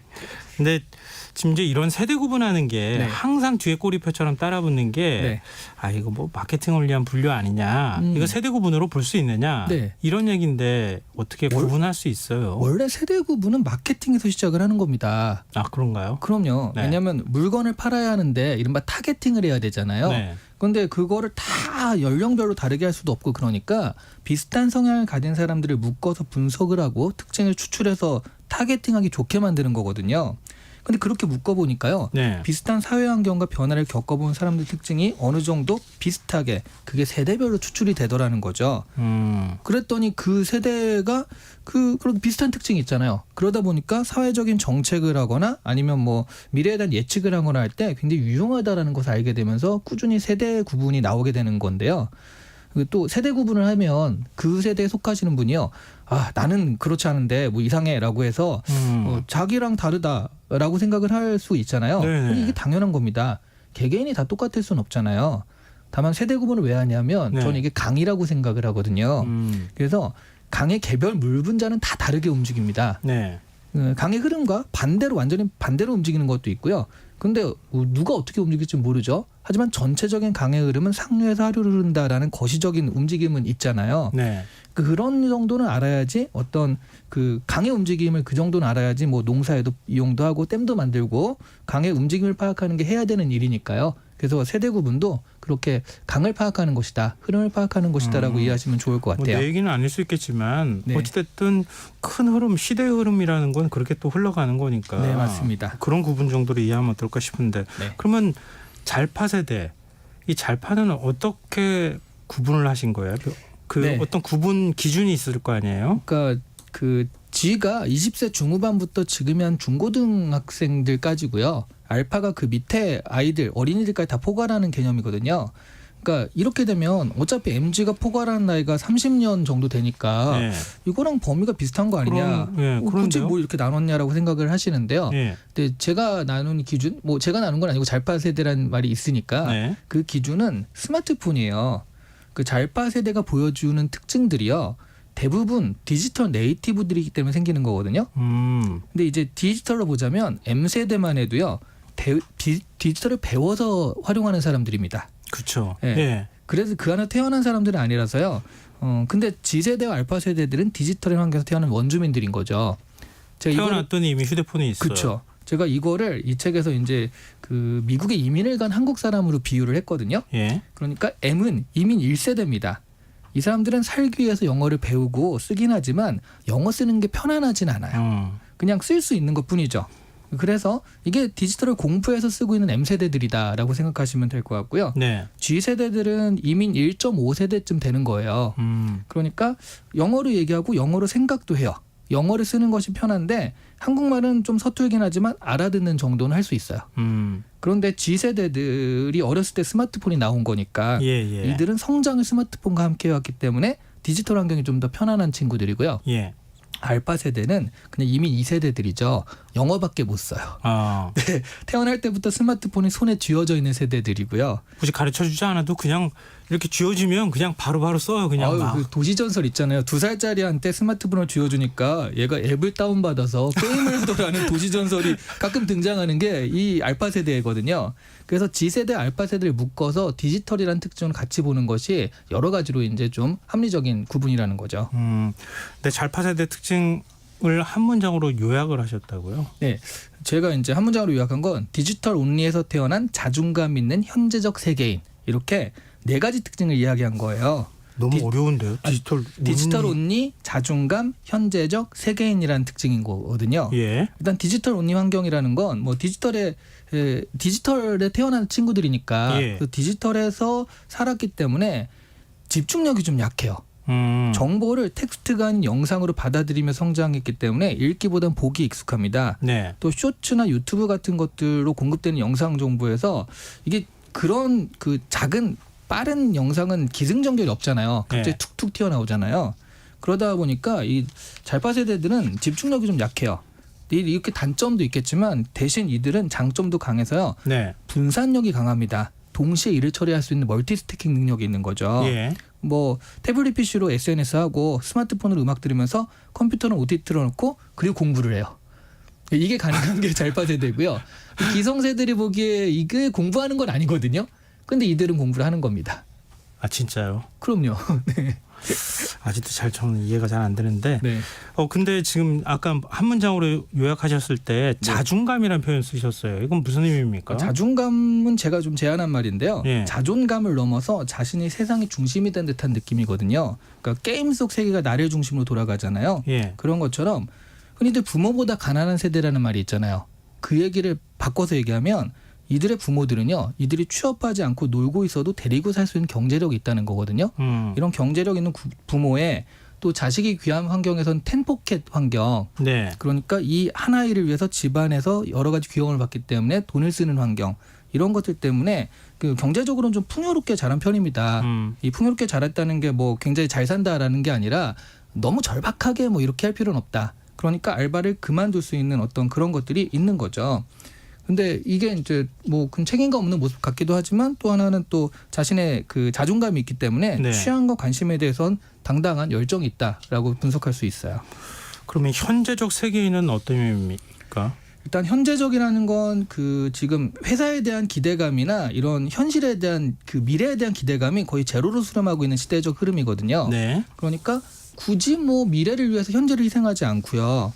그리고 그래서 이제 회사에 대한 그 충성심이 굉장히 약하거든요. 그리고 세계인이라는 특징이 있는데 이거는 디지털이 전 세계가 하나로 연결된 세상이잖아요.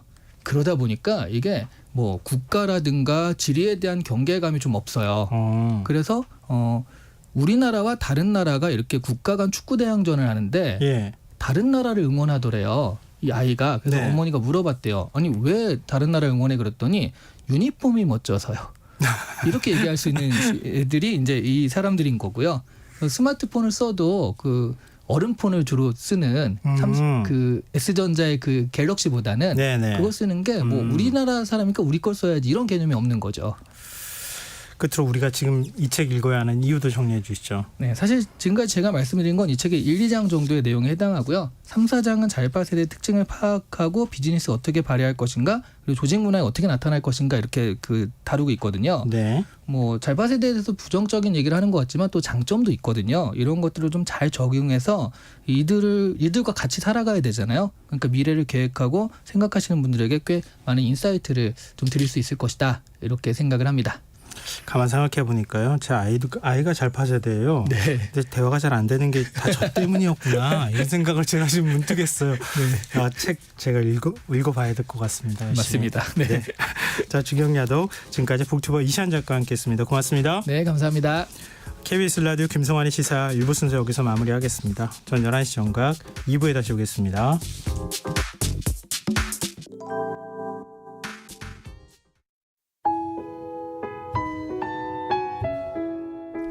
청취자 여러분, 위기가정을 찾아주세요. 어려운 경제 상황 속에서 긴급한 경제적 지원이 필요한데도 복지 사각지대에 놓여 있어 아무런 지원도 받지 못하고 극한 상황으로 내몰리고 있는 위기가정이 늘고 있습니다. KBS 강태원 복지재단에서는 사회 안전망에서 벗어나 위기에 처해 있는 가정을 발굴해 긴급 지원하는 사업을 진행합니다. 여러분 주위에 스스로의 힘만으로는 도저히 일어설 수 없는 힘든 이웃이 혹시 있는지 찾아봐 주세요.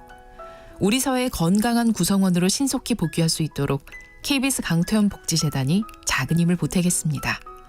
여러분의 제보 전화를 기다립니다. KBS 강태원 복지재단 제보 전화 1533-0900, 1533-0900입니다.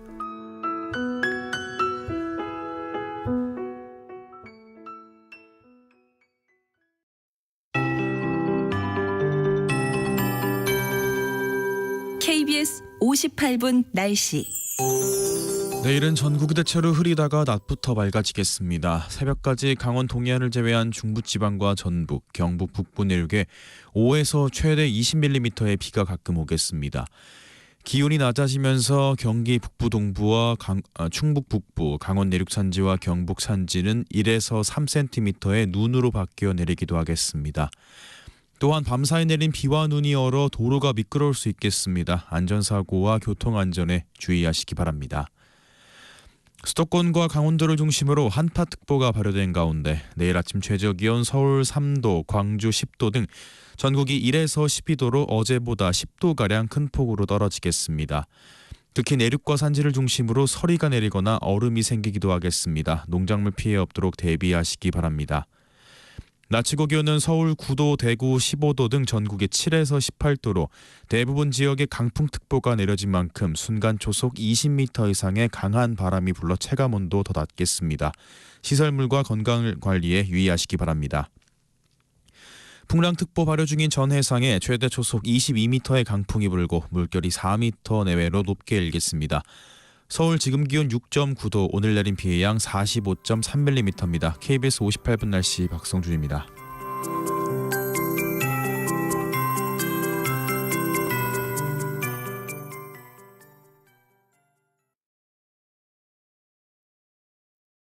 정성을 다하는 국민의 방송 KBS가 11시를 알려드립니다. AM 711kHz, FM 97.3MHz, KBS 1라디오입니다. HLKA.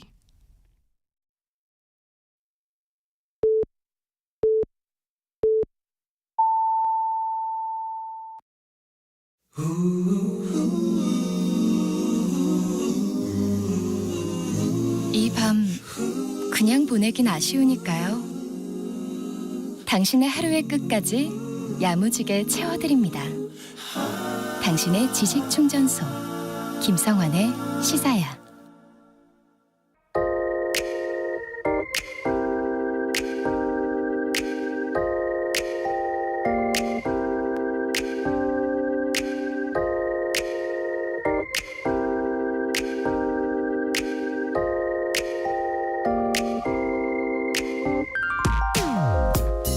요즘은 대학가에 갈 일이 거의 없어서 잘 모르겠는데요. 과거 대학가에는 명물로 불리던 카페나 주점이 있었습니다. 문을 열고 들어가면 가장 먼저 시선에 들어오는 게 점포 안쪽 벽을 시커멓게 채우고 있는 메모였습니다.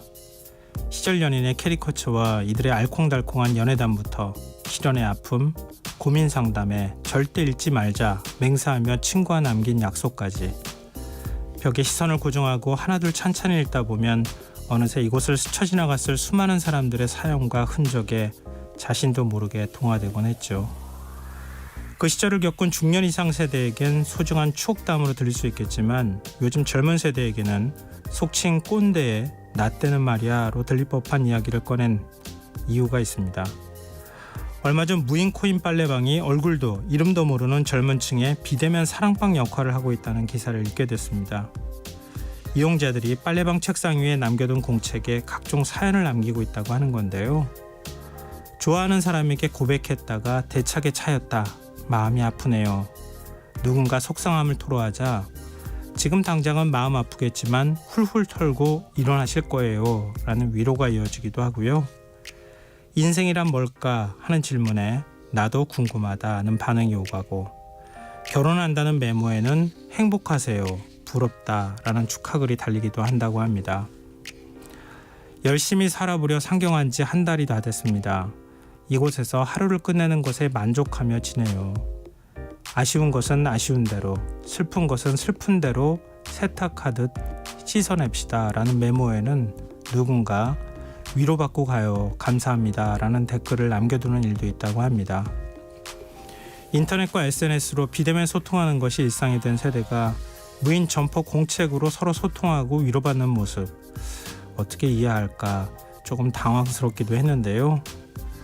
아무리 비대면 소통이 활발하다 해도 결국 인간은 누군가를 그리워하고 직접 만나서 따뜻한 온기를 느끼며 관계를 맺고 싶어하는 게 아닐까 문득 이런 생각을 하게 되면서 그 옛날 주점에서 친구들과 만나 막걸리 한 잔 걸치고 낙서를 남기던 그 시절이 지금보다는 훨씬 덜 외로웠던 게 아닐까 또 꼰대 같은 상상을 하게 되더군요. 지금까지 오늘의 발견이었습니다.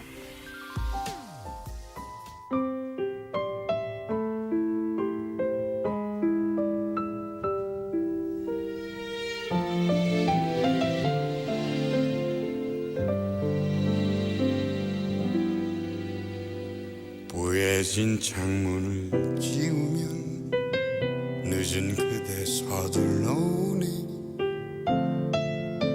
그 하얀 입김도 아름다운 그대 미안해하는 표정 잠 때문에 어색한 그 미소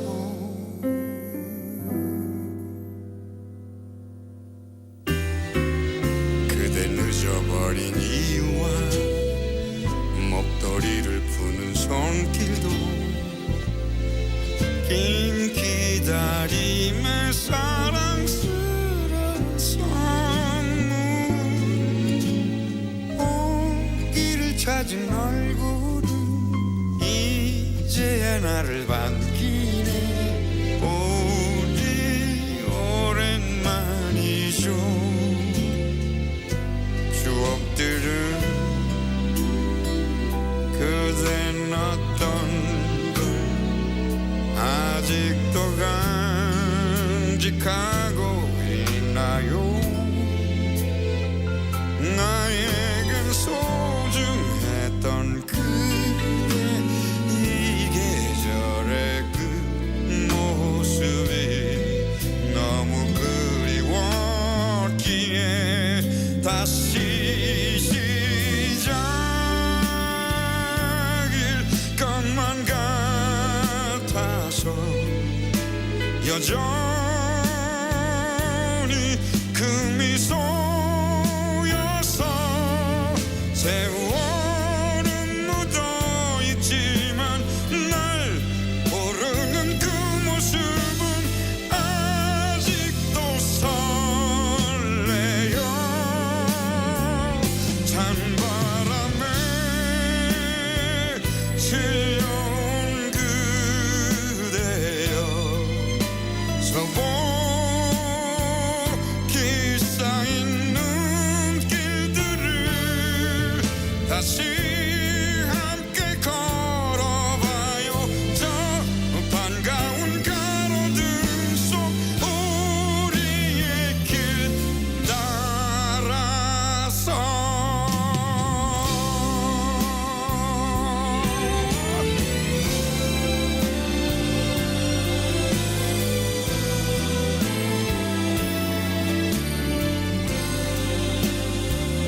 호호부는 찻잔 감싸는 그대 두 손 변치 않아서 시간은 그리 많은 걸 뺏지 않아 내 그리움 속 그대는 사라지지 않았기에 그 느낌을 알기에 다시 시작일 것만 같아서 여전히 그 미소여서 세월은 묻어있지만 날 모르는 그 모습은 아직도 설레요 찬바람에 실려온 그대여 서복히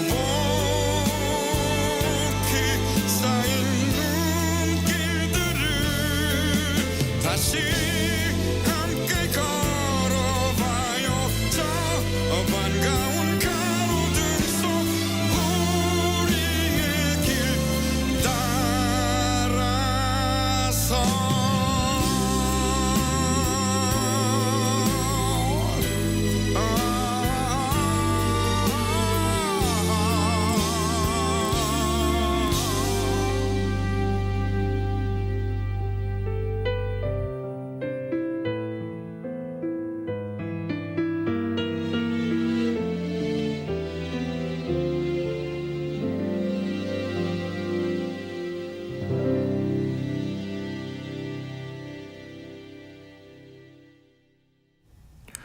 오늘의 발견에 이어서 김도향의 겨울 그녀를 만나다 듣고 오셨습니다.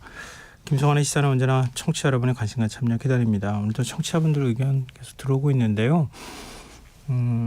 신영아님, 아까 동아리에 공책 놔두고 누군지 다 알만한 글을 쓰고 동기들이 답변 주고 대화하던 추억이 나네요.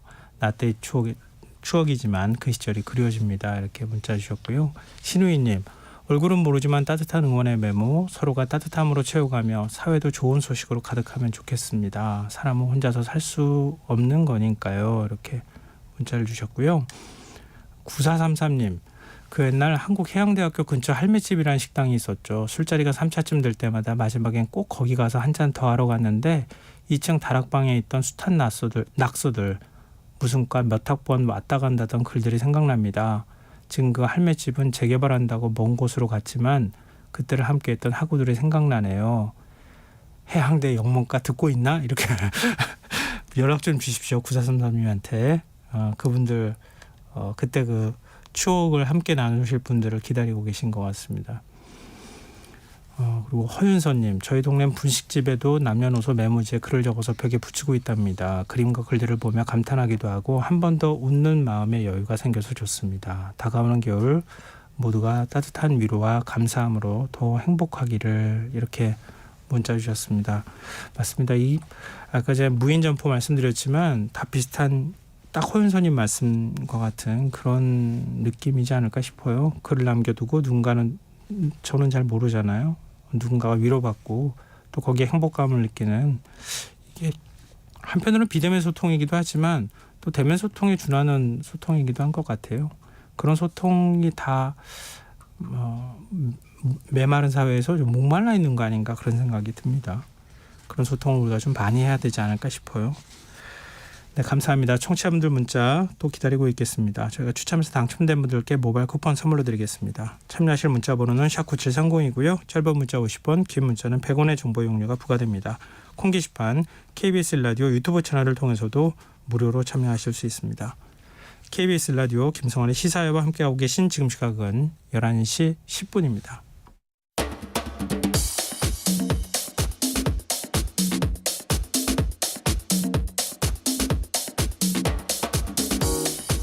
오늘 일어난 세상 곳곳의 소식들 당일 배송으로 전해드립니다. 밤참 뉴스 이현경 뉴스캐스터와 함께하겠습니다. 안녕하세요. 네, 안녕하세요. 지금 지난 4일 특수강도 혐의로 구치소에 수감됐던 김길수, 치료를 받던 중에 지금 도주하는 일이 있었잖아요. 네. 조금 전에 의정부에서 검거됐다는 소식이 전해졌어요. 예, 지금 특수강도 혐의로 구속이 됐었죠. 네, 병원에서 이제 치료를 받다가 달아났는데 63시간 만에 경기도 의정부시에서 붙잡혔습니다. 연인에게 전화를 걸다가 경찰에게 덜미를 잡힌 건데요. 네. 오늘 오후 9시 24분쯤에 의정부 가능동 노상에서 김 씨를 검거를 했습니다. 공중전화에서 이 연인한테 전화를 하다가 그걸 포착을 하고 포위망을 좁힌 것으로 파악이 되고 있는데요. 이 연인으로 알려져 있는 A 씨의 경우에는 지난 4일에 도주할 때 택시비도 내주고 현금 10만 원을 건넸던 인물인 것으로 파악이 됐습니다. 그 A 씨한테 걸려온 공중전화를 특정을 하고 김 씨의 위치를 파악한 것으로 알려지고 있는데요. 체포 당시에는 상하이가 검정색 차림을 하고 있었던 옷도 것으로 다 바꿔 입었다는 거잖아요. 네, 전해지고 있습니다. 말씀하신 것처럼 이제 63시간 만에 경찰에 붙잡힌 건데 30일 날 특수강도 혐의로 경찰에 체포가 됐습니다. 지난달. 근데 유치장에서 플라스틱 숟가락 손잡이를 삼켜서 통증을 호소하면서 지난 2일 서울구치소에 수용이 됐고요. 4일 날은 치료받으려고 안양에 있는 병원에 방문을 했고 그날 오전 6시 20분쯤에 화장실 간다. 보호장구를 좀 풀어달라. 이렇게 요청을 한 뒤에 택시를 타고 도주를 했습니다. 그리고 의정부에 도착을 해서 이 연인이 A 씨를 만났고요. 양주시로 이동해서 친동생을 만나서 옷을 갈아입었습니다. 그리고 친동생과 연인에게 수십만 원을 건네받고 서울 지하철 4호선 당고개역 7호선 뚝섬 유원지역을 거쳐서 서울 고속터미널 인근을 배회를 했습니다. 그래서 지방으로 이동을 했나 그거는 파악이 안 되고 있었는데 네. 주로 지하철이나 버스를 이용해서 움직이면서 경찰의 추적을 피했고 아까 말씀드렸던 것처럼 옷을 이제 계속 갈아입는 거죠. 고속터미널 인근 상가에서 원래 입고 있던 옷을 버린 채 도주를 했습니다. 그리고 옷가게에서 800m가량 떨어져 있는 슈퍼에서 음료를 사 먹기도 하고 밥을 사 먹기도 했는데 현금만 쓰면서 잠깐씩 머무니까 추적하는데 굉장히 어려움이 있었던 것으로 알려지고 있고요.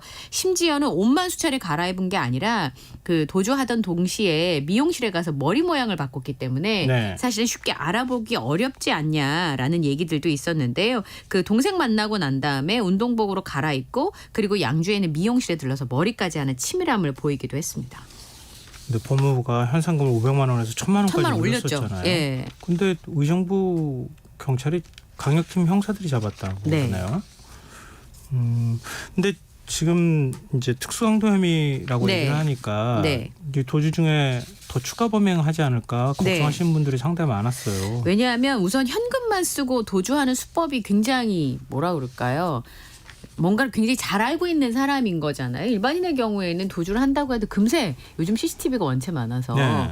잡힐 수가 있는 상황인데 돈 떨어지면 다른 범죄를 저지를 수 있다라는 우려가 사실 있었어요. 계속 현금만 쓰고 있었는데 가지고 있는 현금이 제한적이니까. 도주 방법도 사실은 좀 치밀했다고 볼 수 있어요. 도주하려고 미리 마음을 먹었다고도 해석이 가능할 것 같아요. 그리고 이제 병원에 입원하게 되고 이제 그 숟가락을 삼키고 하는 것도 도주를 하려고 애초에 계획을 한 거 아닌가라는 생각을 좀 할 수가 있고요. 왜냐하면 이 사람이 과거에 돈이 떨어지면 범죄를 저질렀던 그 추가 범죄에 대한 우려가 있을 만한 일이 있었기 때문인데 2002년에 흉기로 미용실 주인을 위협해서 돈을 뜯어내려고 했습니다. 가짜 면허증으로 차를 빌렸다가 사고를 낸 다음에 도망치기도 했었고요. 2011년 4월에 판결문을 보니까 서울 송파구에서 인터넷 채팅으로 만난 20대 여성을 흉기로 위협해서 30만 원을 강제로 빼앗고 2차례에 걸쳐서 성폭행했다가 구속 기소가 됐거든요. 그래서 7월에 징역 6년형을 받았는데 상소가 기각돼서 1심 판결이 확정이 됐습니다. 그 과정에 본인은 이제 성관계를 거부하는 여성한테 돈 돌려받으려고 했을 뿐이다라는 거짓말을 했고 여성을 따로 고소까지 했었어요. 그래서 무고 혐의가 인정이 돼서 징역 4개월형을 받기도 했었고 그 당시에 이제 성폭행하고 이런 전력들이 있으니까 신상정보 공개, 고지명령 7년도 함께 선고를 받은 상태였습니다. 그러니까 만약에 지금 한 63시간이면 이틀 조금 넘는 기간을 도주를 했던 건데 만약에 더 기간이 길어졌다면 과거에 이런 여러 전과가 있었기 때문에 충분히 추가 범행의 가능성들이 있었다 이렇게 봐집니다. 전과도 굉장히 체질이 안 좋은 전과였기 네. 때문에 더 걱정이 컸는데 네. 너무 다행입니다. 네. 만약에 지금 도주가 장기화되고 혹시 또 다시 추가 피해자가 범행이 생길 수 있었다 그러면 있으니까요. 그렇죠. 그리고 가수 지드래곤 오늘 경찰에 자진 출석해서 조사를 받은 거죠? 네, 그렇습니다. 오늘 1시 23분께 인천경찰청 마약범죄수사계가 있는 논현경찰서의 모습을 드러냈습니다. 취재진이 굉장히 취재하려고 취재 열기가 뜨거웠었는데요. 네. 우선 이렇게 물었습니다. 마약 투약 혐의 인정하느냐라고 네. 하는 질문에 저는 마약 관련 범죄 사실이 없고 그것을 밝히려고 이 자리에 왔다. 긴 말 하는 것보다 빨리 조사받고 나오겠다라고 답을 했습니다. 네. 탈색이나 염색은 언제 했냐 한 적이 없다고 답을 했고요. 그다음에 혐의를 부인하고 있다면 경찰이 무리한 수사를 하고 있는 건가? 라는 질문에는 네. 지켜봐야겠죠 라고 답을 했습니다. 그리고 강남 유흥업소를 출입한 적이 있냐 이거는 뭐 이런 질문에는 두고 봐야죠 라면 즉답을 좀 피한 것으로 봐지는데요. 네. 업소 실장이나 마약을 제공하는 의사와는 아는 사이냐는 질문에는 연관이 없다라고 얘기를 했습니다. 그리고 팬들한테 하고 싶은 말이 있냐는 질문에 너무 걱정하지 마시고 조사받고 오겠다. 그리고 본인의 SNS에 사필 규정이라는 단어를 올리기도 했었거든요. 그래서 4시간의 이제 조사가 진행이 됐고 모발과 소변 채취가 이루어졌습니다. 최근에 3, 4일간의 투약 여부를 확인할 수 있는 간이 시약 검사는 음성이었고요. 경찰에서는 국과수의 정밀 감식을 의뢰하고 확보한 증거를 살펴서 추가 소환을 할지 결정할 예정인데 지금 간이 시약 검사가 음성이기는 했습니다만 어쨌든 이제 이 다른 정밀 검사 또 할 거 아니에요? 네, 그리고 네. 이 박유천 씨 같은 경우도 네. 모발이나 소변 검사에서도 음성이 나왔는데 네. 다리털에서 또 검사를 그래서 지금 해가지고 탈색 얘기가 나왔던 예, 거잖아요. 그런 얘기가 나오기 때문에 사실은 좀 지켜봐야 되는 상황인데 권지용 씨 입장에서는 너무 당당한데 태도가. 예, 그러니까 이제 팬들의 입장에서 어떻게 된 거지? 그럼 경찰은 그런 혐의가 없는 사람을 이렇게 수사를 한 건가 이런 의문들을 좀 나타내기도 했었는데요. 지드래곤이 그렇게 얘기를 했습니다. 그분들은 그분들의 일을 한 거고 본인은 연예인이니까 이런 부분을 해명하기 위해서 조사를 받으러 나왔다 이렇게 얘기를 했습니다. 근데 이 마약 정밀 감정 의뢰를 했는데 일주일 정도를 걸렸거든요. 이성균 네. 씨 같은 경우에는 아마 그 정도의 실이 걸릴 것으로 보입니다. 굳이 마약 투약 혐의가 드러나지 않았으면 좋겠고요. 네. 뭐 많은 팬들이 그렇게 또 좋아했던 팬들이 많기 때문에 네. 그 권지웅 씨, 요용 씨 주장이 맞았으면 좋겠는데 혹시 또 이 나중에 가서 정밀 검사했을 때 뭔가 나오지 않을까 또 걱정스러운 측면도 있어요. 네. 지금 얘기하는 것처럼 경찰이 의심만 가지고 지금 굉장히 유명한 연예인을 그렇죠. 예. 조사까지 했다고 하는 건 그건 나중에 가서 좀 책임져야 될 부분이기도 할 거예요. 제가 네. 볼 때는. 근데 배우 이성균 씨도 사실 간이 검사에서 지금 안 나온 거잖아요. 네네네. 마약. 근데 본인은 지금 다른 사람이 마약이라는 사실을 알려주지 않은 상태에서 마약을 건넸고 본인은 모르는 상태에서 마약을 투약했다 이렇게 지금 얘기하는 겁니까? 네. 예전에 G드래곤이 이제 그런 해명을 한 적도 있었는데요. 네. 우선은 이번에 두 번째 경찰 조사를 이선균 씨가 받았습니다. 근데 1차 조사에 진술거부를 했다 이렇게 알려지면서 비난을 받기도 했었는데 예. 1차 진술거부를 한 게 아니라고 본인은 해명을 했고 오늘 질문과 조사에 성실하고 솔직하게 다 말씀드렸다 이렇게 조사를 받고 나와서 입장을 밝혔습니다.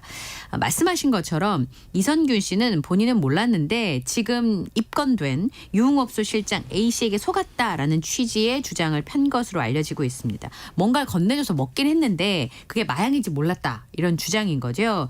마약 복용을 인정했다기보다는 혹시나 몸에서 마약이 검출되더라도 내가 그걸 알고 먹은 게 아니다. 고의성이 없다라고 하는 부분을 범죄 혐의가 성립이 안 되잖아요. 네, 강조하려고 하는 겁니다.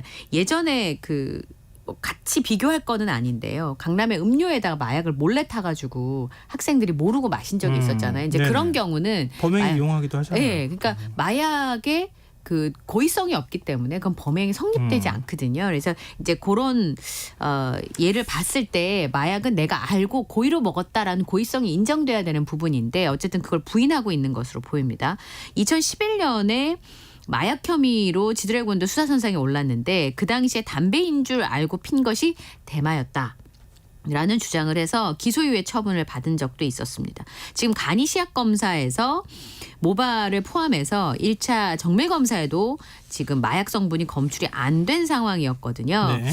그래서 지금 말씀드린 것처럼 경찰의 모발 검사보다 더 앞선 시점의 투약 여부까지 확인할 수 있는 별도의 검사를 추가로 국가수에 의뢰를 하고 만약 그 결과가 나오는 대로 또 조사를 진행할 것으로 보이는데요. 아까 말씀드렸던 것처럼 다리털 검사 같은 경우는 이제 좀 더 긴 기간 동안 투약을 했는지 확인할 수 있기 때문에 만약 거기서도 음성이 나온다 그러면 마약인 줄 몰랐다라고 하는 이성균 씨의 이야기가 훨씬 더 무게가 실릴 수밖에 없는 그 상황인데 유흥업소 실장이라는 사람이 마약이라는 사실을 알리지 않은 상태에서 그러니까 타서 먹였다 뭐 이렇게 먹였다고 얘기하는데 그 실장하고 지금 서로 다툼을 벌이고 있는 거잖아요. 그리고 이제 문제가 뭐냐면 첫 번째는 지난번에 이선균 씨가 1차 소환 당시에 휴대전화를 압수수색을 했어요. 네. 그래서 디지털 포렌식으로 마약과 관련된 의미 있는 증거가 있다라고 지금 알려지고 있거든요.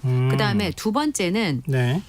많은 분들이 궁금해하시는 게 협박을 받아서 거금을 건넨 것으로 지금 알려지고 있잖아요. 예, 이 실장한테. 예. 그러면 마약 투약을 하지 않았는데 음. 본인처럼 이제 부인하고 모르고 있는 상태에서 그랬다면 그 협박에 못 이겨서 거액의 현금을 건네야 할 이유가 있을까? 이런 이제 의문을 가지실 수가 있기 때문에 네. 우선은 모르고 투약했다면 무죄 가능성이 높고요. 두 번째는 이 협박에 건네준 사실이 어느 쪽으로 법적인 공방에서 작용을 할지는 좀 지켜봐야 될 것 같습니다. 뭐랄까 권지웅 씨하고는 조금 좀 상황이 다른 것 같은데. 네, 조금 상황이 다르긴 합니다. 마약 투약 혐의를 입증할 수 있는 여러 정황 증거가 있을 가능성이 있어서 이번 네. 상황을 지켜봐야 되겠네요. 네. 또 오늘 남현희 씨가 사기 혐의로 구속된 전 연인 전청조 씨 공범 혐의로 소환 조사를 받았네요. 네. 남현희 씨가 사기 공범의 피의자로 경찰에 소환이 됐습니다. 송파경찰서에서 공범일 가능성이 있는지를 조사를 하고 있는데 오후 2시 20분에 송파경찰서에 출석을 했고 취재진의 질문에 답하지 않고 곧장 경찰서로 들어갔습니다. 지금 8시간째 지금 조사를 하고 있는 상황인데요. 변호인을 통해서 본인의 입장을 밝힌 바에 따르면 몰랐다는 겁니다. 그동안 사기 혐의로 전청조 씨를 고소했던 15명은 남현희 씨를 고소하지 않았다는 거예요. 이유는 전청조 씨의 단독 범행이 분명하기 때문인데 예. 한 분이 11억 원 이상 사기당한 전문직 부부가 유일하게 남현희 씨를 공범으로 고소를 했고 그게 자동적으로 입건이 돼서 오늘 조사를 하게 됐는데 범죄 수익을 전청조 씨가 숨겨놨을 가능성이 있다. 이 변호인의 주장입니다. 예. 그러면 전청조 씨만을 상대하면 피해 회복이 불가능하다고 봤을 피해자의 심경은 충분히 이해하지만 사기 행각을 몰랐고 오히려 전청조 씨한테 이용당했다라고 강조하고 있습니다. 하지 않은 일을 했다고 할 수는 없다라는 입장인데요. 그리고 경찰에서 조사를 하는데 모든 자료를 즉시 제공할 거고 증거를 통해서 이 사건의 진실을 밝히겠다. 이렇게 얘기를 하고 있는데 전청조 씨는 주로 온라인 뭐 부업 세미나 이런 걸 하면서 수강생들한테 접근해서 돈을 편취했다는 의혹을 받고 있고요. 예. 대부분은 비상장 회사에 투자를 한다라고 권유를 하거나 앱 개발에 투자를 하라라고 하는 게 대부분이었는데 결혼자금 편취 사건도 한 건이 있다고 합니다. 아직도 좀 납득이 잘 안 되네요. 네. 지금 여러분께서는 KBS 라디오 김성환의 시사와 함께하고 계십니다. 밤타임스 계속 이어가겠습니다. 전국 곳곳에서 빈대가 그러니까요. 출몰하고 있다 이런 얘기가 나오는데요. 정부가 빈대 현황판을 만들기로 했어요. 네, 전국 단위의 빈대 현황판을 만들어서 확산 방지에 활용하기로 했는데요. 그리고 이제 그 고시원 이런 데서 매트리스에서 빈대가 굉장히 많이 발견이 되고 네네. 있습니다. 그 사실 빈대는 전염병을 옮기는 벌레는 아닙니다. 네. 그래서 사실 질병관리청에서 애초에는 그래서 사실 국가에서 관리할 것 같지 않은 뉘앙스였거든요. 네네. 근데 프랑스에서 그렇게 얘기를 했다가 지금 굉장히 난리가 난 상황이어서 그런지 이번에 또 우려가 커지고 있어서 확산 방지에 활용하기 위해서 현황판을 만들기로 했는데요. 빈대 신고가 자꾸 들어오니까 지난 3일부터 합동대책본부를 꾸려서 전국 차원의 빈대 발생 현황을 파악하기로 했습니다.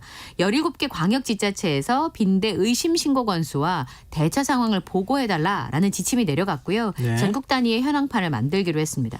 2014년부터 10년 동안 계산해 보면 질병관리청에 접수가 된 빈대 관련 신고는 9건밖에 안 됩니다. 근데 이달 5일 기준으로 서울시에 접수된 빈대 관련 신고 건수는 17건이거든요. 네. 그리고 이것도 이제 가정에서 개별적으로 대응을 하고 영업장에서 매출 피해를 우려해서 신고하는 걸 꺼린대요. 그러다 보면 실제로 발생 건수는 훨씬 더 많을 수도 있고 또 그 프랑스 같은 경우는 발견됐을 땐 이미 몇 년 동안 빈대가 들어와서 움직였을 가능성이 높다고 얘기를 하더라고요. 이제 예. 그러다 보니까 빈대 신고로 인한 또 오인 신고들도 많이 있기 때문에 그래서 신중하게 결정할 예정이라고 합니다. 우선은 물린 부위를 너무 심하게 긁거나 하면 2차 감염이 될 수 있기 때문에 그런 네. 부분도 주의를 하셔야 된다고 하네요.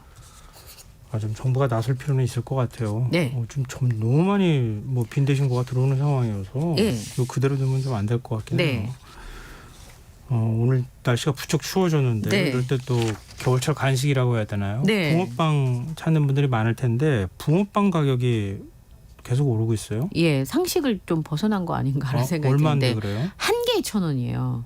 그러니까 이런 간식은 사실 저렴하게 기분 좋게 먹을 수 있어야 되는데 사실 파시는 분들도 할 말이 있으신 게 모든 재료값이 그렇죠. 올랐으니까 거기에 맞춰서 이렇게 가격을 올리면 또 매출이 줄어들 수 있거든요. 지금 붕어빵 시세가 변경이 되고 있습니다. 보통 이제 1,000원에 3마리였던 때가 있었는데요. 지금 2,000원에 3마리 정도라고 합니다. 근데 이제 여의도 여기는 이제 좀 더 자릿세도 비싸고 하니까 한 마리에 1,000원짜리 붕어빵도 등장을 했다고 합니다. 근데 이렇게 팔아도 남는 게 없다는 게 상인분들의 설명인데요. 붕어빵 노점 자체가 장사가 안 돼서 많이 줄었답니다. 아예. 그리고 힘든데 돈이 안 되니까 장사를 의욕이 생기지 않는다라는 취지로 설명을 하셨는데요. 붕어빵의 주재료인 밀가루, 팥, 설탕이 다 가격이 올랐습니다. 팥 같은 경우는 지난 3일 기준으로 평균 가격보다 33%가 올랐고요. 밀가루는 아시다시피 지금 전쟁 전에 우크라이나와 러시아의 전쟁 전과 비교하면 45%가량 올랐거든요. 설탕, 소금도 많이 올랐잖아요. 그러다 보니까 빵플레이션이라고 하는 빵 플러스 인플레이션이라고 하는 신조어가 나타나는데 겨울 간식 지도 같은 거를 공유해서 운영하기도 했었는데 요즘엔 아예 노점 수가 줄어들어서 그것도 어렵다고 하더라고요. 기재부에 빵국장 생긴다는 거잖아요. 한번 보죠. 뭐 얼마나 물가 잡는지. 그리고 좀 오늘 날씨 얘기 안 할 수가 없는데 낮에도 바람도 굉장히 많이 불고요. 좀 비 피해가 발생했다고 하는 소식들이 계속 들려요. 예. 피해 신고가 서울에서 잇따랐는데요. 서울 홍대 입구역 근처에서 인도르 철제 가림막이 덮쳐가지고 50대 여성이 깔려서 심정지 상태로 병원으로 옮겨졌고요. 저는 아침에 출근길 진짜 시겁했는데 공덕동에 공사 중인 임시 그 외벽이 건물 외벽이 바람이 휘어져서 2시간 동안 출근길이 통제가 되기도 했습니다. 그리고 내년 완공 예정인 18층짜리 오피스텔 신축 건설 현장에서 바람이 너무 많이 부니까 외벽이 도로 앞으로 휘어져가지고 네. 2차 사고가 발생하지 않을까 우려하는 경우도 있었고요. 바람으로 인한 피해들도 많이 있었습니다. 강원도에서는 충간 초속 30m 가까운 바람이 불면서 건물 외벽이 뜯겨나갔어요. 예. 오늘 저도 바람 맞아봤지만 깜짝 놀랐어요. 네, 미시령에 초속 40m가 넘는 강풍이 불었다고 합니다. 태풍 올 때보다 더 네, 지금 바람이 맞습니다. 셌다는 거잖아요. 근데 내일은 기온도 지금 떨어지죠. 서울의 아침 기온이 3도, 대관령 영하 1도, 대전 7도까지 떨어지는 오늘보다 10도 안팎으로 크게 낮아지겠고요. 찬바람이 많이 불면서 체감온도도 오늘보다도 3, 4도가량 더 낮아지겠습니다. 낮 동안에 서울의 9도, 대전 13도, 광주 14도, 부산 17도에 머물면서 쌀쌀한 날씨가 이어지겠습니다. 혹시 비와 눈이 내려서 강원도 지방 같은 경우 얼 수 있으니까 아침 출근길 조심하시기 바랍니다. 네, 오늘 밤참수 여기까지 하겠습니다. 지금까지 이현경 뉴스캐스터와 함께했습니다. 고맙습니다. 감사합니다.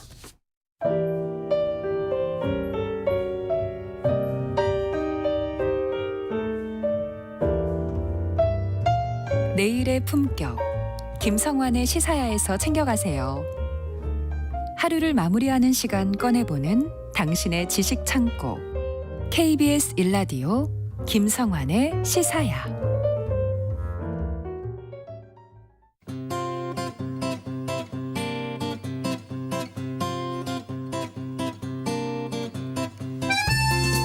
차기 미국 대통령 선거가 1년 앞으로 다가왔습니다. 현재로선 조 바이든 대통령과 도널드 트럼프 전 대통령의 재대결이 유력한 상황인데요.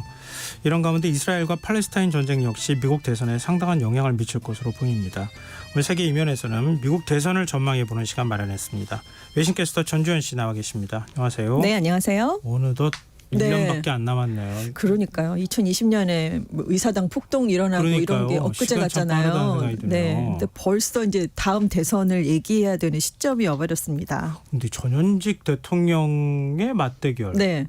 그 68년 만이래요. 아, 그래요? 네, 예전에도 있었고 똑같은 후보가 다시 맞붙는 게 7번째가 될 거라고 합니다. 만약에 이 전현직 대통령이 맞붙게 되면요, 실제로요. 미국 대선이 내년 11월 5일에 미국 시간으로 치러지게 되고요. 지금 민주당은 바이든 현 대통령이 후보가 될 가능성이 아주 높은 상황이고요. 현직 대통령 프리미엄이 있으니까요. 그리고 공화당은 일단은 9명이 경합을 벌이고 있습니다. 그런데 트럼프 전 대통령이 50%대 지지율이에요. 네. 나머지 후보들을 다 합해도 이 50%를 넘질 않거든요. 그러니까 정말 압도적으로 지금 앞서 나가고 있기 때문에 맞대결이 될 수 있다라는 얘기가 그래서 나오는 겁니다. 일단 누가 후보가 될 것인가는 내년 3월쯤이 되면 양당이 이제 경선을 한 절반 정도 치르게 되거든요. 네. 그때 이제 후보 윤곽이 드러나게 되는데 일단 지금으로 보면 다시 맞대결이 될 것 같습니다. 4일에 미국 여론조사 종합 사이트인 리얼 클리어 폴리틱스가 최근에 한 달간 실시된 12개 조사 결과를 한번 모아봤어요. 그래서 평균 지지율을 봤더니 트럼프 전 대통령이 45.4%의 지지율로 44.9%인 바이든 대통령을 0.5%포인트 차로 정말 근소하게 앞선 것으로 나타났습니다. 다만 트럼프 전 대통령, 바이든 대통령이 우위를 보였던 조사는 각각 4개씩이었고요. 나머지 4개는 동률로 나타났습니다. 반면에 이제 뉴욕타임스가 지난달 22일부터 지난 3일까지 여론조사를 해봤을 때는 양자 대결을 했거든요. 그랬더니 유권자의 48%가 트럼프 전 대통령, 44%는 바이든 대통령을 선택해서 4%포인트 차가 좀 났습니다. 경합주 표시면 어때요? 지금 스윙 스테이트라고 하잖아요. 네, 그 선거 때마다 움직이니까 지금 선거인단 538명 중에 270명 이상을 확보해야 되기 때문에 이게 공을 들이면 넘어올 가능성이 있는 이 스윙 스테이트 경합주 표심이 중요한데 여기서 누가 이기느냐에 따라 대통령이 결정되는 거잖아요. 그렇습니다. 사실 다른 데는 이미 결정이 된 걸로 분류가 되는 주들이 많잖아요. 빨간색 아니면 파란색으로. 그래서 지금 2020년 대선을 봤을 때 두 후보 간의 득표율 차가 3% 2%포인트 미만이었던 그러니까 경합주가 7개 주였습니다. 네. 근데 내년에도 역시 이 주들이 다시 경합주가 될 가능성이 큰 상황인데요. 지난달 5일에서 10일 사이에 블룸버그 통신이 경합주 표심을 한번 조사를 해봤더니 7개 중에 네바다와 미시간은 동률로 나왔고요. 네. 나머지 5곳에서는 트럼프 전 대통령이 앞선다는 조사 결과가 나왔습니다. 그런데 2024년 대선은 2020년 때도 그랬지만 4년 동안 더 정치 양극화가 심화됐거든요. 네. 그래서 경합주가 줄고 박빙승부 더 치열해질 수 있다 이런 전망이 있는데 일단 더 힐이 이제 분석한 바에 따르면 양당이 지난 2번의 대선에서 이긴 곳을 또 이긴다라고 가정을 할 경우에 네. 538명의 선거인단 중에서 민주당 후보는 232명, 공화당 후보는 219명을 일단 확보하고 출발을 할 수 있다라고 얘기를 했습니다. 네. 그 경우에 87명의 선거인단을 갖고 있는 조지아, 애리조나, 위스콘신, 펜실베이니아, 노스캐롤라이나, 미시간 딱 이 6개 주가 이제 경합주가 되는 셈인데요. 네. 반면에 CNN은 내년 대선에서는 경합주가 미국 현대 정치사에서 가장 적을 수 있다라고 전망을 했습니다. 왜냐하면 2008년 이래 50개 주 중에서 양당 후보가 각각 20개 주에서 계속 이변 없이 승리를 했거든요. 네. 그러니까 이제 10개가 남는 건데 이제 최근에 뭐 대선은 아니지만 중간 선거, 주지사 선거를 했었잖아요. 근데 여기도 역시 이제 한쪽으로 기우는 모습이 갈수록 뚜렷해진다라는 얘기입니다. 그래서 실제로 내년 대선 경합주는 4곳으로 좁혀질 수 있다라고 CNN은 보고 있습니다. 일단 뉴욕타임스도 또 한번 경합주를 이제 조사를 해서 5일에 그러니까 가장 따끈따끈한 여론조사 결과를 내놨거든요. 네. 근데 6개 경합주 중에서 5곳에서 지금 트럼프 전 대통령이 우세한 것으로 나타나서요. 지금 분위기가 1년 뒤까지 이어지면 트럼프 전 대통령이 당선에 필요한 선거인단이 270명인데 그것보다 훨씬 많은 300명을 확보할 수 있다라고 분석을 내놨습니다. 걱정하는 나라 많을 것 같은데요. 우리나라를 비롯해서. 그렇죠. 전 세계가 아주 걱정을 하고 있고요. 일부 국가만 트럼프 전 대통령이 됐으면 하고 바라는 그런 상황입니다. 아니 미국이 깔아놓은 판을 지금 다 다시 엎을 거 뒤집어야 아니겠습니까? 되니까. 그렇습니다. 그러니까 더 심하게 없겠죠. 일기 행정부 때보다요. 동북아시아 정세도 다 바뀔 가능성이 네, 있고 그렇습니다. 말이죠. 근데 바이든 대통령이 왜 이렇게 인기가 없어요? 그래서요. 지금 문제예요? 가장 큰 이유로 지목되는 게요. 일단은 전통적인 민주당의 지지층이 바이든 대통령에게 실망했기 때문으로 분석이 되고 있어요. 네. 지난 대선에서 바이든 대통령이 45세 미만 유색인종 유권자들에서 40%포인트 가까운 우위를 보였습니다. 굉장히 앞서간 거죠. 네. 근데 지금은 지지가 굉장히 많이 줄었거든요. 그래서 심지어 30세 미만 연령의 비율을 봤더니 바이든 대통령 지지율이 트럼프 전 대통령보다 딱 1%포인트밖에 높지 않은 결과가 나왔습니다. 또 히스패닉을 대상으로 조사를 해봤을 때도 불과 8%포인트만 앞서가고 있는 거예요. 네. 한 자릿수로 줄어든 적이 없는데 이렇게 확 격차가 줄어든 거고요. 반면에 흑인들을 대상으로 조사를 해봤더니 트럼프 전 대통령에 대한 지지율이 22%나 나왔습니다. 이게 굉장히 이례적인 결과거든요. 예. 그런데 이 질문이 중요한데요. 만약에 바이든 대통령이 아니라 다른 민주당 후보가 출마하면 누구를 지지하겠습니까? 라고 했더니 전통적인 민주당 집토끼들이 경합주 6개 모두에서 그러면 민주당 후보를 찍겠습니다라는 응답이 훨씬 많은 것으로 트럼프 전 대통령보다도 많은 것으로 나타났어요. 그러니까 뉴욕타임스는 이거 보면 문제는 민주당이 아니다. 바이든이다. 바이든 대통령이 문제다. 왜냐하면 국정 운영 능력에 이 지지자들이 의문을 보내고 있기 때문이다라고 얘기를 하고 있는데요. 다만 유색인종과 청년층 유권자가 그렇다고 지금 또 트럼프 전 대통령을 대신 지지하는 것도 아니거든요. 그러니까 이들은 이제 기권할 가능성이 크다는 거죠. 대선에서. 그래서 민주당이 이들을 얼마나 투표장으로 끌어낼 수 있는가. 이게 굉장히 중요해졌다라는 얘기를 내놨습니다. 아니 근데 그러면 뭐 정책적인 측면에서도 바이든을 평가하는 목소리도 있지만 네. 너무 고령이다. 그렇죠. 가장 약점. 트럼프 대통령하고 3살 차이밖에 또 안 나요. 네, 나이 차이가. 왜 이렇게 바이든 대통령은 고령이라고 자꾸 얘기 나오는 거예요? 그러니까요. 이번 뉴욕타임스가 조사를 했을 때도 나이가 너무 많다 대통령이 되기에는 여기에 동의하는 응답자 비율이 71%나 나왔거든요. 바이든 대통령이. 근데 트럼프 전 대통령이 나이가 많다고 생각하냐? 그랬더니 그렇다고 한 응답자는 39%밖에 안 된 거예요. 사실 이렇게 정말 말씀하신 것처럼 거의 근소한 차이잖아요, 나이가. 그런데 왜 그런 미국 유권자들이 유독 바이든 대통령만 나이가 들었다고 생각하고 트럼프 대통령은 활력 있는 사람이라고 생각을 네네. 하는가.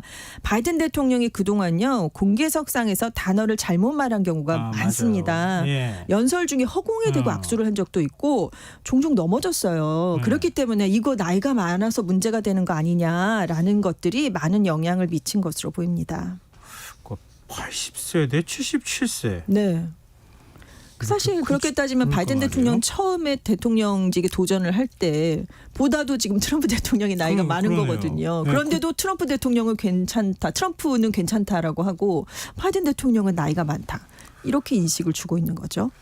그러니까 그동안에 몇 번의 뭐 일화나 네네. 이런 것들이 좀 영향을 미쳤다 이렇게 봐야 될 것 같은데 지금 근데 뭐 단순히 고령만 문제가 아니라 네. 경제도 지금 뭐 인플레이션 못 잡고 있는 거 아니에요? 지금 항상 미국 대선에서 가장 중요한 문제는 다른 거 다 내버려 두고 경제였잖아요. 예. 코로나19에 그런데 이제 미국 경제가 나쁜 건 아닙니다. 우크라이나 전쟁 때문에 전 세계 경제는 어려운데 지금 미국의 경제 성장률이 올 3분기에 4.9%나 됐어요. 미국 경제만 나 홀로 호황을 누린다. 이런 얘기가 나오고 있는데 그런데도 미국 유권자들은 경제가 안 좋다라고 생각하는 것으로 조사가 됐습니다. 좋다는 응답은 19%, 나쁘다는 응답이 81%나 됐는데요. 여기서도 역시 경합주 유권자들이 중요한데 이곳의 유권자들은 나쁘다는 비율이 이 전체 평균보다도 더 높게 나온 거예요. 그러니까 실업률이 낮고 높은 경제 성장률인데도 불구하고 급격하게 물가가 상승을 했고요. 금리를 인상해서 주택 대출 부담이 증가해서 사람들에게는 이것이 굉장히 부담으로 느껴지게 됐습니다. 그래서 그게 영향을 미쳤다라는 얘기가 나오고 있고요. 그래서 투표 성향과 관계없이 바이든이나 트럼프 중에 누가 더 경제에 잘 대처할 것이냐고 생각하느냐라고 물어봤더니 응답자의 59%가 트럼프다라고 꼽았고요. 바이든 대통령을 선택한 응답자는 37%에 그쳤습니다. 그래서 내년 대선에서 그럼 뭘 보고 투표하시겠습니까? 네. 가장 중요한 게 뭡니까? 했더니 역시 57%가 일자리, 세금, 물가 같은 경제라고 대답을 했고요. 네. 민주당이 이제 추진하고 있는 총기 문제, 임신 중지권, 민주주의 같은 사회적 사안은 29%밖에 되질 않았습니다. 그래서 바이든 대통령이 재선에 성공하려면 이 점에 신경을 써야 하는 상황이 됐습니다. 그러니까 미국은 어떻게 해도 승자잖아요. 네. 금리가 높거나 그렇죠. 금리가 낮거나 다 네. 미국은 유리한 상황이란 그렇습니다. 말이에요. 올해 3분기 미국이 4.9%가 이게 낮다고 생각하거나 불만이 많은데 우린 0점대였단 말이에요. 그러니까요. 네. 참 어떻게 봐야 될지 좀 원망스럽게 나오고 있네요. 근데 이스라엘 하마스 간 전쟁도 지금 바이든 대통령한테는 좀 악재잖아요. 그렇습니다. 이게 만약에 지금까지는 그래도 어떻게 괜찮다고 볼 수 있는데 장기화가 돼서 민간인 피해가 훨씬 더 늘어나게 되면 민주당 지지층이 이제 바이든 대통령의 외교적인 리더십에 실망해서 더 돌아설 가능성이 큽니다.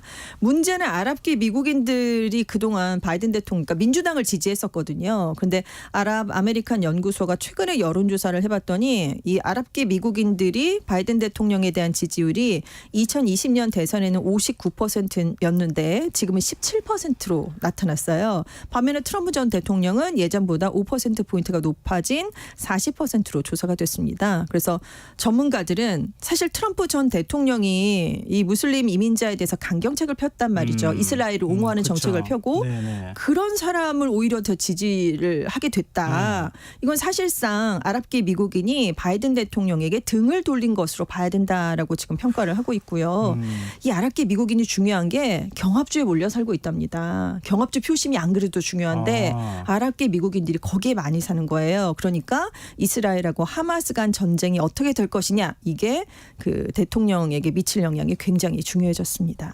또 어떤 분은 방송 들으시면서 바이든 대통령이 나쁜 안 좋은 점만 자꾸 얘기하냐 이렇게 얘기하실 것 같은데 트럼프 전 대통령은 훨씬 더 안 좋은 거 있잖아요. 그렇습니다. 지금 말씀드린 건 현직 대통령이기 때문에 먼저 말씀을 드린 거고요. 지금 고령 대 사법 리스크의 싸움이다 이렇게 얘기가 나올 수 있는 게 트럼프 전 대통령 사법 문제가 한두 개가 아니기 때문이에요. 그러니까요. 그래서 본선 때 법원 판결이 불리한 쪽으로 나오면 표심에 영향을 당연히 미칠 수밖에 없습니다. 그리고 트럼프 전 대통령은 재판 일정이 대선 레이스의 중요한 일정하고 계속 겹치고 있어요. 그것도 부담이 될 수밖에 없습니다.